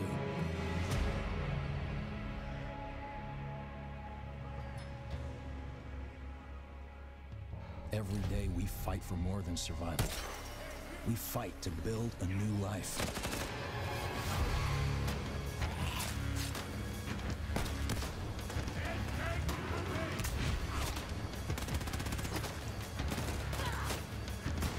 Okay. So far I'm getting a very strong Left 4 Dead vibe. Weak. But together, we might stand a chance.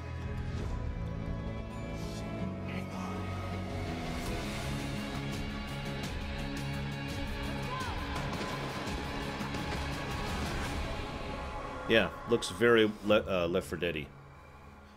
November. Uncertain, hardboiled one. And I have more good news. For fans of The Walking Dead, Overkill's game for The Walking Dead, of course, coming soon, but we have a second, completely different Walking Dead game that we're getting the chance to talk about right now. That's coming out soon, This is Telltale's The Walking Dead, the final season. Joining me on stage to talk about it is the lead writer, James Windler, and the voice of Clementine herself, Melissa Hutchison.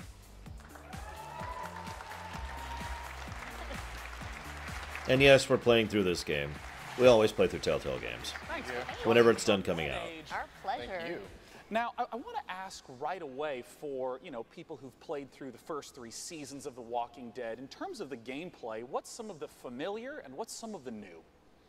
Okay, so for people who don't know Telltale, we are a story-based company. We focus on narrative. We've had our roots in the old school point-and-click adventure games, but we've developed our own cinematic style and almost a signature mechanic, like our choice wheel. Yeah. And that's all familiar. That should, the choices branch the narrative. What's new this year? We have. Traditionally, like combat and action, we've done with QTEs and like swipes and button mashes and all of that. This year, with the final season, we're introducing segments of unscripted combat. Yeah, we see some of this right here. Yeah, so Clem probably just brutalizes on me there. Of course she is. And oh yeah, so we also have like the orbital cam, like the over-the-shoulder camera. So that's like offering our players opportunities to explore our environments, which you can also see from the B-roll. Is like they're looking really, really good with this graphic black art style that we're employing. Yeah, because in the previous games it was much more of a directed camera from scene to scene, but now you can really sort of explore the environment on your own. Absolutely. My car would disagree. Now I want to ask about the story. I mean, Telltale games always have that as the central feature. Where does The Walking Dead, the final season, start off? Okay, so it starts, Clementine has been on the road for a long time. We are post-time jump in the comics. She's been on the road. She's traveling with AJ, who is an orphaned boy, who is the closest thing that she has to family. But they're reaching the end of it. They are like running out of steam on the road. It's like proving to be untenable. The final season, Clementine discovers a school, a secluded school, where there are no adults. Except for Xavier. Essentially sees that this might be a place that they could call home. Yeah, and what are the sort of challenges that she's going to face throughout the season? Oh, all kinds of challenges, yeah. Like zombie threat all the time. Yeah, of course. And then there's always the external threat, like at some point there are going to be adults coming in representing external threats that she's going to have to deal with. Now, Melissa, I want to ask what your experience has been like, because it's rare to have a voice actress journey along with a character in a multi-year journey. I mean, how long ago was the first recording that you did? Well, it was 2012, but we might have even started in 2011. I don't know. We're not going to do math on air. Yeah, we're That's not always doing a math. bad idea. That's not happening right now. It's been a long time, and it's not only just playing one character. It's actually been aging with her, growing with her, and falling deeper and deeper in love with her, and starting as this young child who's, playing as Lee, it's your job to protect her, and then organically moving through all these seasons, and now you're playing as Clementine. I mean, really, this is a fan-driven game, so this final season is for the fans, and you're going to be playing as Clementine and protecting AJ, and this is just near and dear to my heart. And how do you feel about the fact that this is the end? Well, I mean, it's bittersweet. I'm super sad. I'm super psyched. Of course, it'll be sad to end her journey, but I'm really looking forward. Obviously, I'm surrounded by talent with Telltale Games, and I have no doubt that the writers and the creatives are going to crush it. So. Sad but happy? It's all very confusing. I'm a very confused human right now. Let's just put it that way. Well, I'm someone who's played through all of the Telltale Walking Dead games. I'd love to know when the final season is coming out. August 14th. Yep. Yeah, we ship August 14th. It's like the day frickin' WoW BFA comes out. Check it out. Thank you so much for joining me on stage today. Thank you. Once again, that's thewalkingdeadgame.com, or you can find it on Steam as well. For our next title, Frankie, we're going to head back to you on the balcony. Next up, have I got a treat for you. Coming straight out of Finland from Nolla Games, it's a magical action roguelike that asks, is that a wand in your pocket, or are you just trying to kill me? Don't let the retro art style fool you. Noita is set in a procedurally generated world where every pixel is physically simulated. Let's take a look.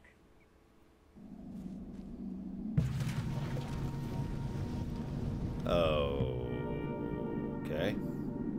So it's Dwarf Fortress with slightly better graphics. Some of you will get that.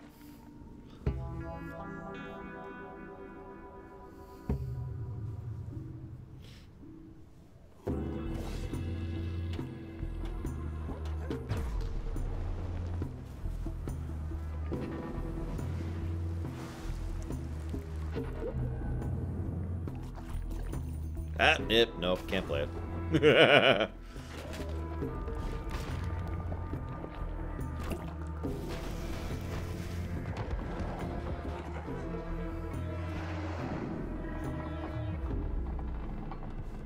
Alright, I'm willing to look that up.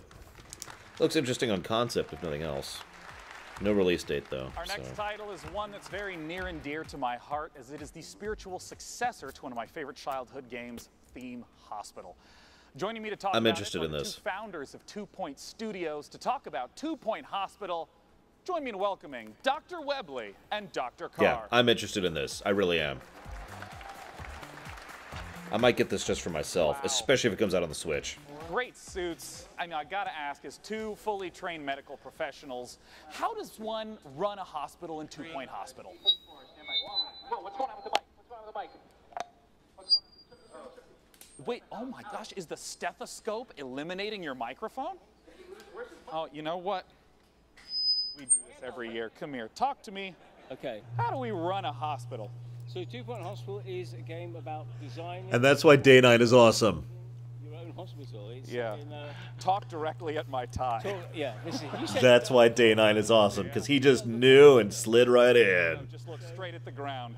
There's a lot of customization. There's... Is this not working at all? Yeah, he thinks on his feet. Great. Carry on. I'll carry on then. Yeah, a lot of customization, a lot of interesting characters in our world, which, with all these different characters, we had to come up with some really interesting illnesses and cures for them. And you have fun in Two Point County exploring different regions and curing people with different ailments. And as you can see on the screen, we've got... this is real. We actually researched this. It's a certain enema. And also you can train people. You can train your doctors to be better, your nurses to be better, do research so you can unlock new wonderful cures. Yeah. You know, You're saying everything, isn't it? Sorry, I didn't know if your no, mic was great. working. I was a bit backfilling. Carry Yeah, on. so, I mean, tell me about it. Like, what is the sort of late game sort of experience that you'll be playing through? Because this looks like it's quite deep into the running of a hospital. Yeah, this is later on. So you start off and you're researching and you're training up staff, you're diagnosing illnesses, and you're hopefully curing them. And Oh, there's super wacky diseases. We already know I that. see this malady. Yeah, I see this malady called turtle head. Can you explain a little yes. bit about what that is? Yes. Like yes. turtle head. It's when the head becomes so shrunken, it gets stuck in the neck orifice, just pops out slightly, and it has to be extracted. And Mark, how's it get well, this extracted? is something you've... we've all been there, I know. Yeah. This is, Oh. you know, a little bit of suction always helps. And Yeah. And it's gone. And out it comes. Yeah. Now, We had to research how to do that. That's actually a real illness. From Yeah, it is. It's northern real. England. Now, I had to ask about something that I think every young man has to deal with at some point. What is a monobrow infestation? Yeah, well, monobrow is... I never had that. Follically enhanced. Yes. Problem. We've all been there. Yeah. I haven't. No, okay.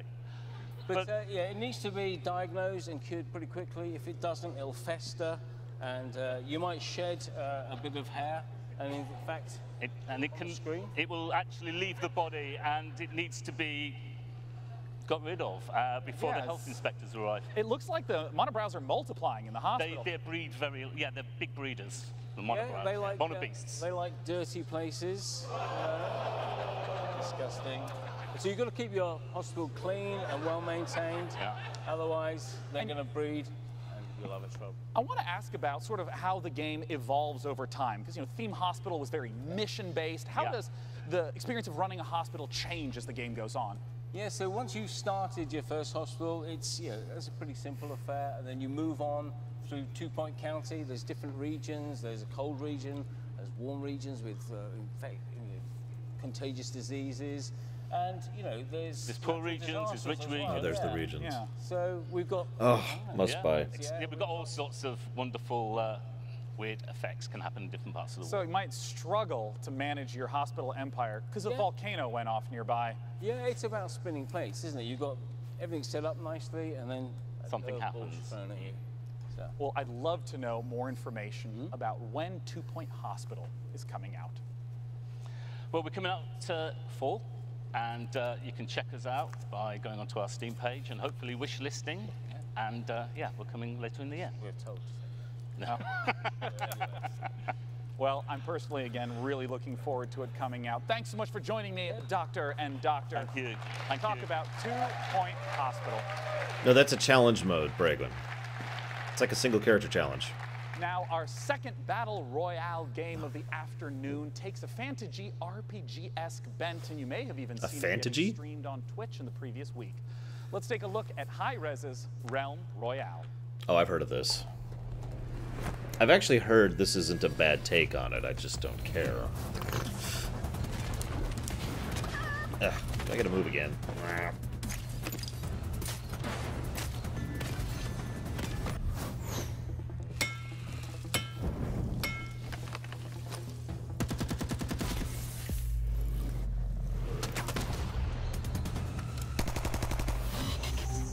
Yeah, it's Fortnite with fantasy tint. It's got spells, skills, and classes, and that's like the big shift. Producer at Hi-Res Studios, it's Rory Newbro, aka Dry Bear. Mr. Dry Bear, what separates Realm Royale from other types of battle royale games in the genre? It's a good question. So before you go up into the air to determine where you land on the map, you'll actually choose from a list of fantasy classes like mage or hunter or assassin and specify a unique play style before you land.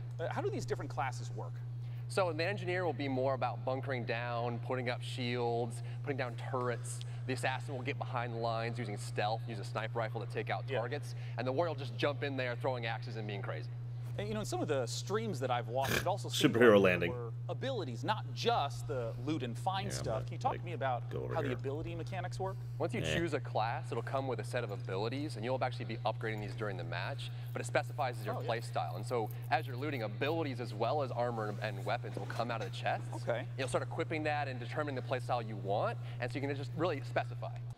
And you know, you mentioned this a little bit. I've seen it on stream. Talk to me about crafting in the game. I mean, how does crafting work in a game where there's a constantly shrinking play circle? We're really excited about this. So strewn across the map, there are places called forges.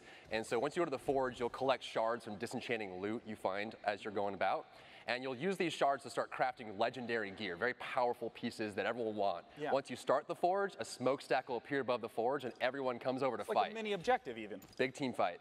So I know that Realm Royale is currently available for free on Steam, but I hear that you have some goodies people can check out that are E3 exclusive. That's right. So free on Steam, we're actually out for less than a week now, and we were already number 4 on Steam charts. And this week at E3, through Mixer, if you stream on Mixer and you're playing, the streamer that gets closest to the Crown Royale will enter into the hype zone, and so everyone will see you you'll be featured on the main page of Mixer. You'll have a chance to win the Jailbird chicken skin, which is our first piece of cosmetic. It's a little chicken with like a little jailbird, like prisoner outfit, and just box around. It's hilarious. Yeah, and if you don't know the chicken mechanic, seriously, please look it up right now. Rory, thanks so much for joining me on stage to talk about Realm Royale. Once again, it's for free on Steam right now.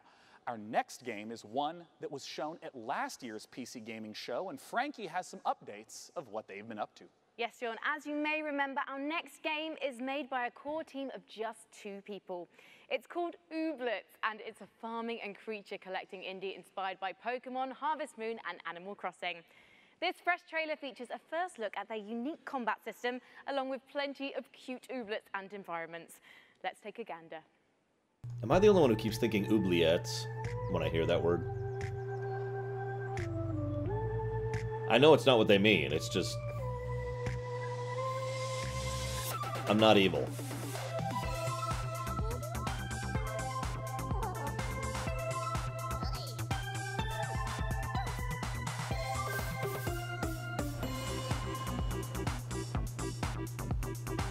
Is there acid in this?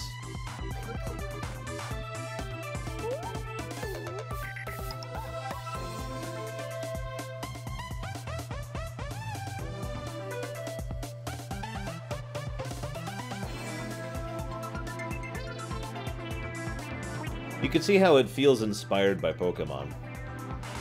You know, crafting stuff to give to your guys to level them up or whatever. The planting thing, the farming thing.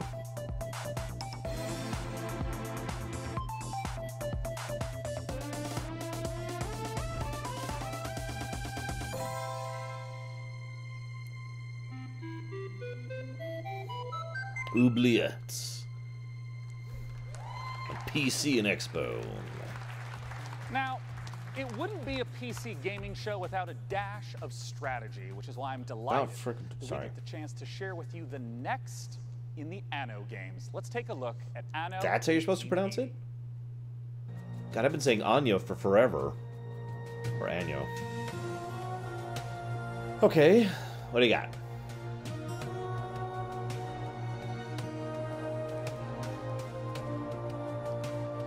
We already had Battletech this year.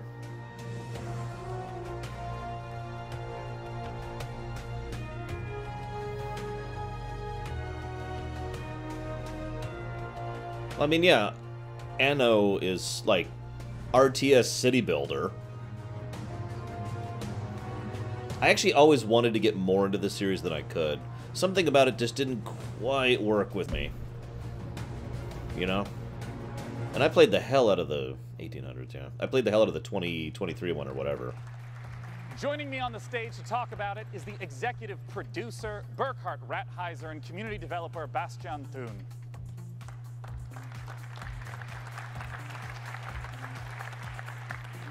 Gentlemen, welcome to the stage.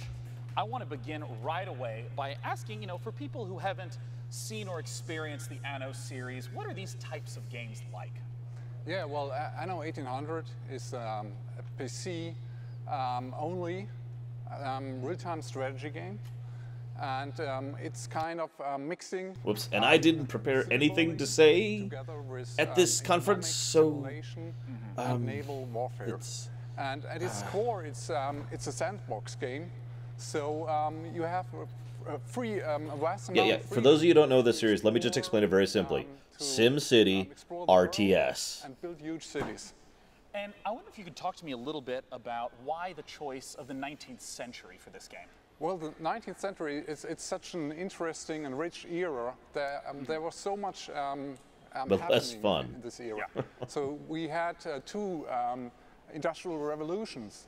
We had major scientific inventions and also big social changes, and also the creation of the big imperial empires. So it's a really rich era. And what are some of the elements that we'll get to see from the 19th century in Anno 1800? So it's kind of, for the player, it's, well, basically you start with the first kind of medieval settlements. And then this poor guy. Kind of a this guy does not want to be on this stage right now. Kind of you explore everything that kind of happened in this rich era. And I understand that you have a very unique take on how to work with the community, how to gather feedback. I was wondering if you could talk to me about what is Anno Union. Yeah. So last year at Gamescom, when we actually revealed the game, we decided on, you know what, it's pre-alpha, revealed the game. Exactly, we Markley. invited the community to basically become a member of our development team. So we launched our Anno Union platform. It's a place where we give constant weekly updates on the current development and invite players to give feedback and basically help us developing the game. Can you give me like an example of exactly how some choices have been steered by the community? So there's a lot of different stuff we did. So like from the feedback we got on our blogs and focus playtests where invited players, we got so much great feedback, which had to completely rebalance the mid and late game of the game. Also, we heavily expanded on core features of the game based on feedback. We said like, okay, that really seems to work. Players like that, so okay.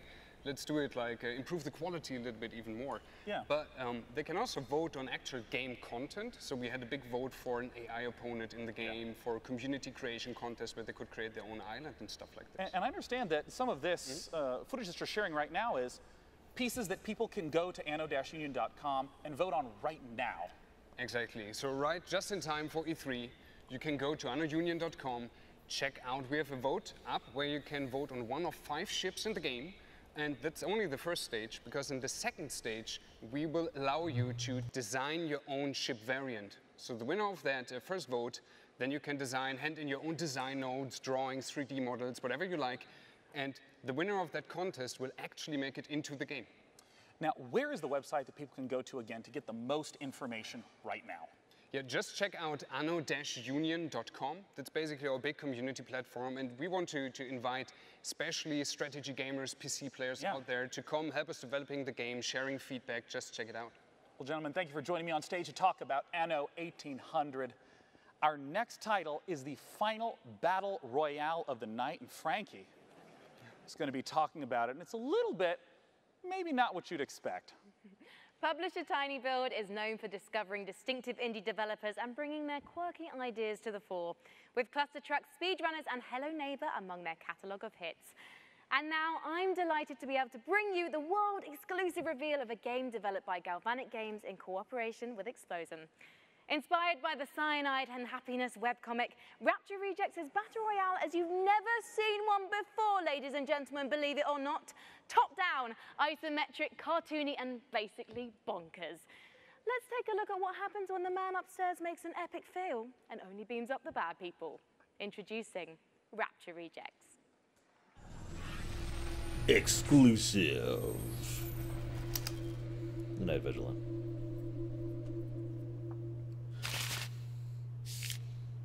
I'm pretty sure... No, never mind. I swear I've heard about this. Dear God, every day I strive to be closer to your light. I pray that when Judgment Day, that most holiest of days, comes upon us, when you bring all the good people to heaven, that I may live in eternal glory by your side. Amen. Then the world ends. By the way, I don't like Cyanide and Happiness, for the reference. Not because it's bad. It is a little too much. Yeah, it goes over the line for me. That's exactly right.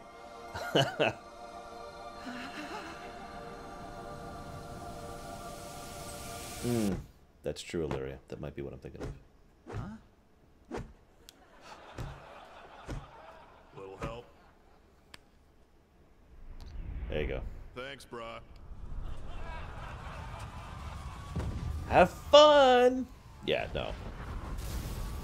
Yeah, Cyanide and Happiness has made me laugh quite a lot. But, like I said, it goes over the line a few too many times for me.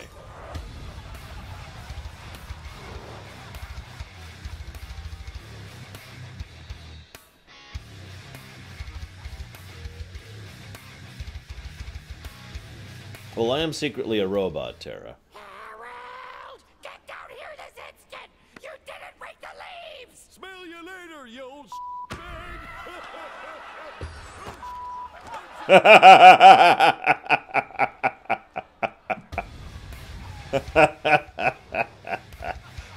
I mean, that's not funny.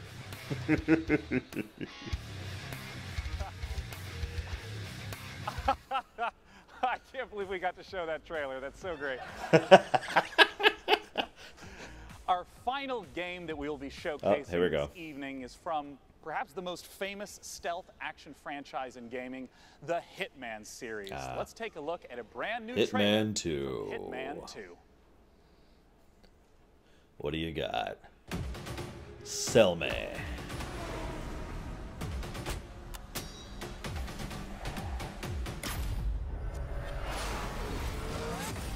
Welcome to Miami, 47. The innovation race is on its last day, and it is down to the wire. The Providence defectors are Robert and Sierra Knox. A day of high-octane thrills and two very public targets.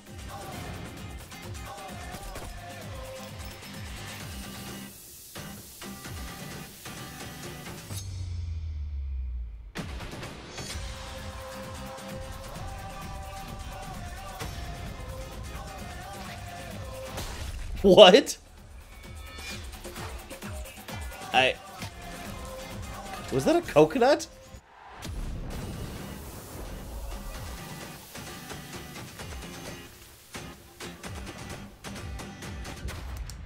I've decided I want this game. Yeah. I mean, I'm already kind of interested on paper in the Hitman series. November this year.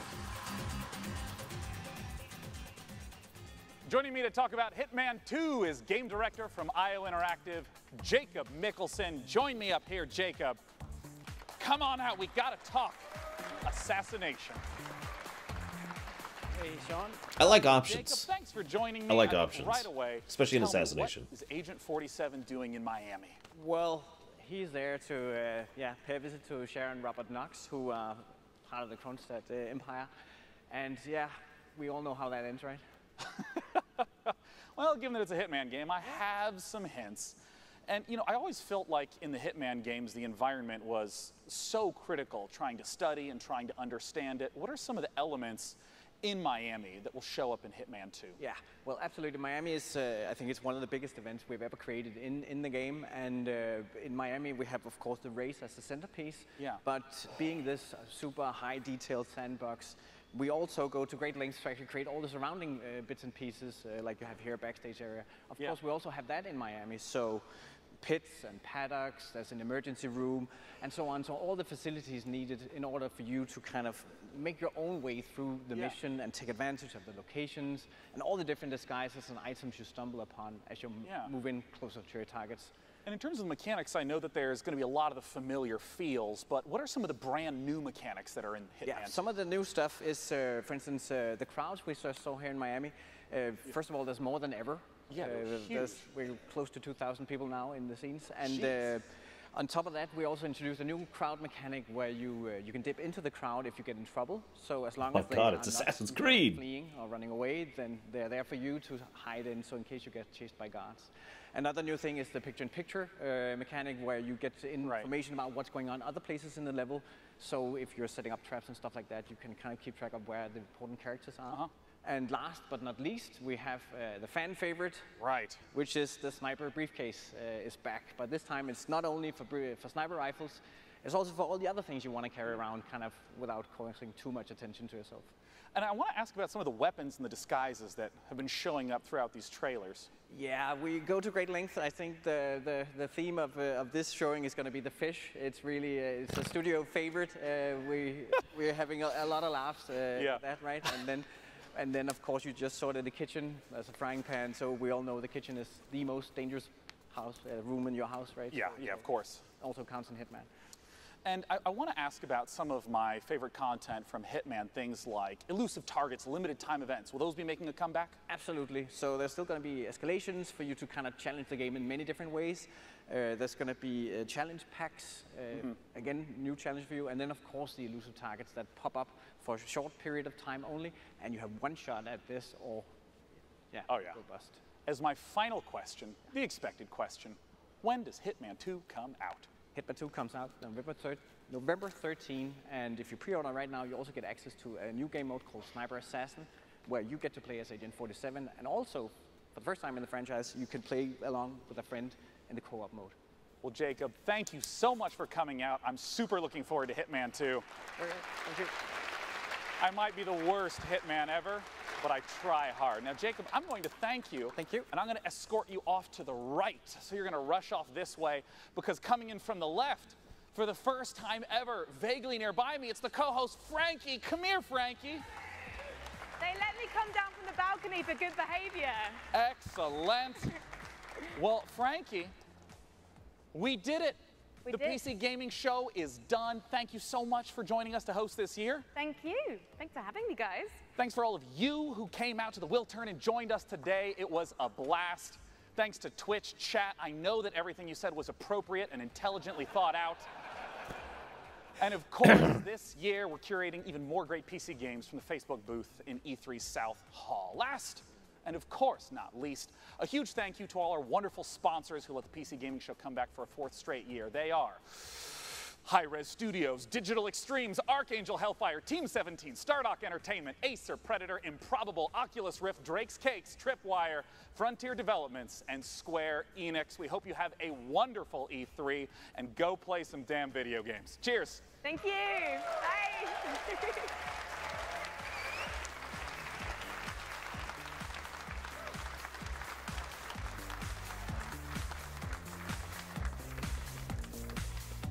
I was actually expecting a few more, even though that was a nice long sequence.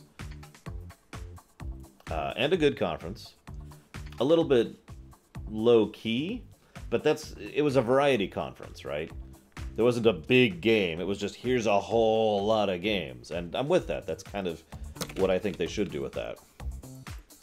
I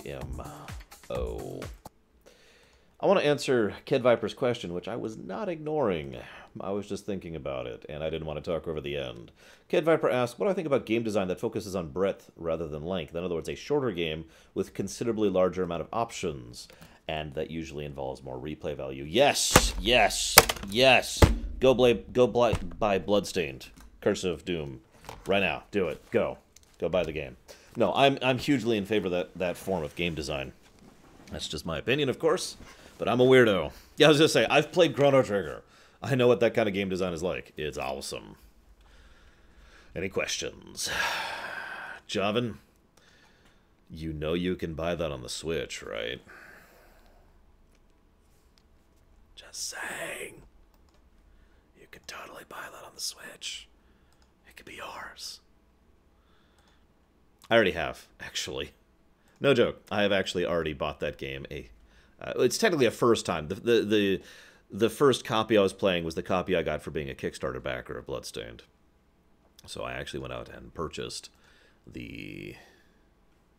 Really? You're not going to let me do it? You're kidding me. Really?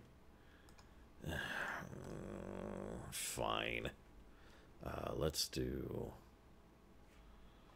Is there a way to... No, there isn't. Really, Twitch? I hate you, Twitch. I hate you. You're the worst, Twitch. I have a link from Baronessa.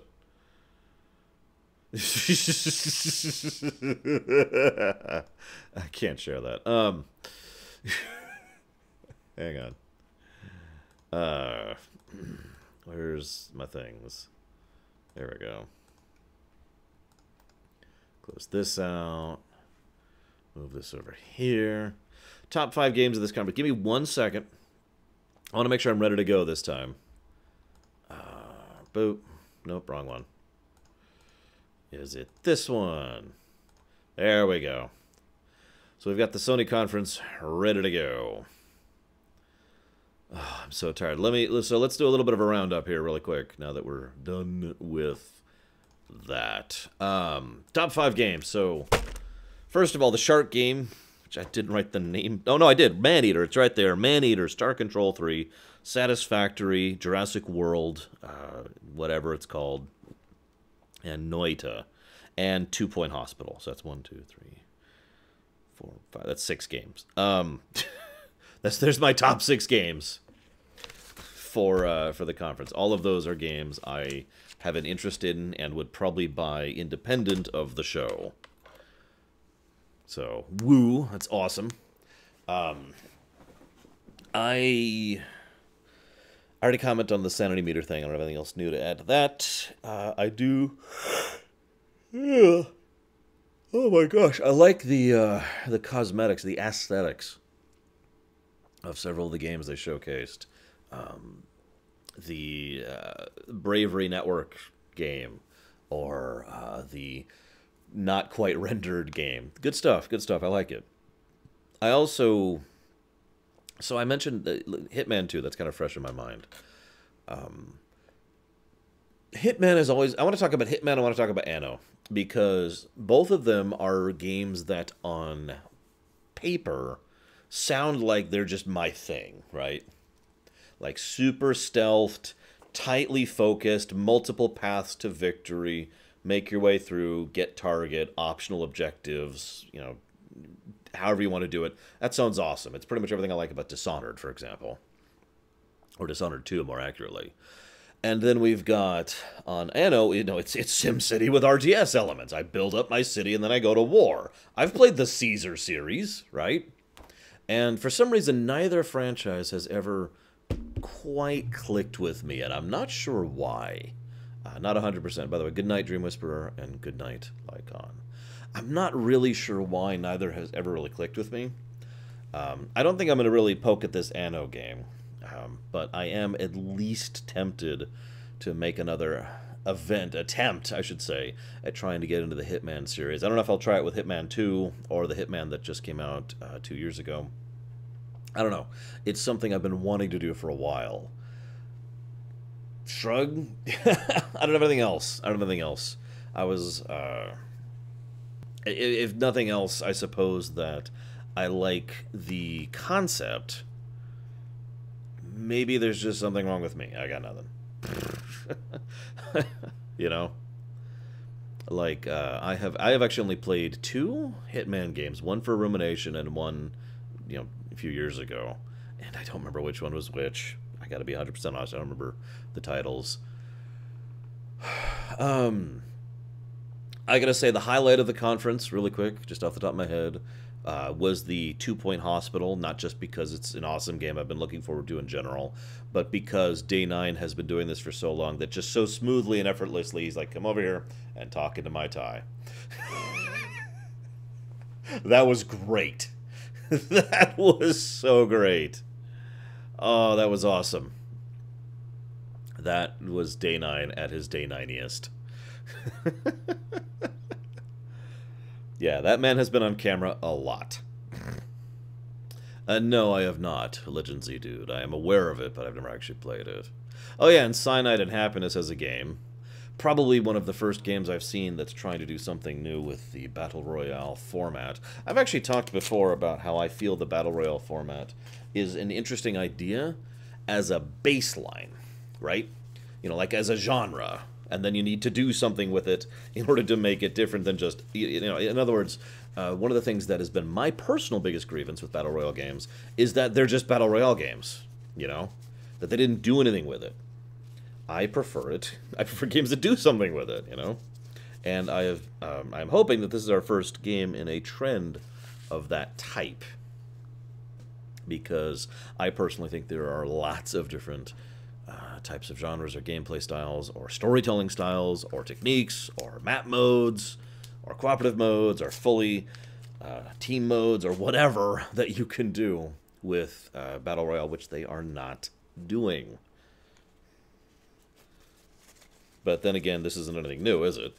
How many years did we wallow in samey FPSs before some started coming along and really shaking up what an FPS was, right? I mean, so give it a few more years, or maybe a year. I don't know. We'll see. We'll see.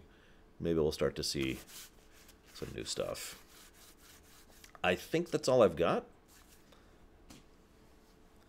The MMO clones, Minecraft clones, Call of Duty clones. I know that's still an FPS, but, you know, I guess modern military shooter.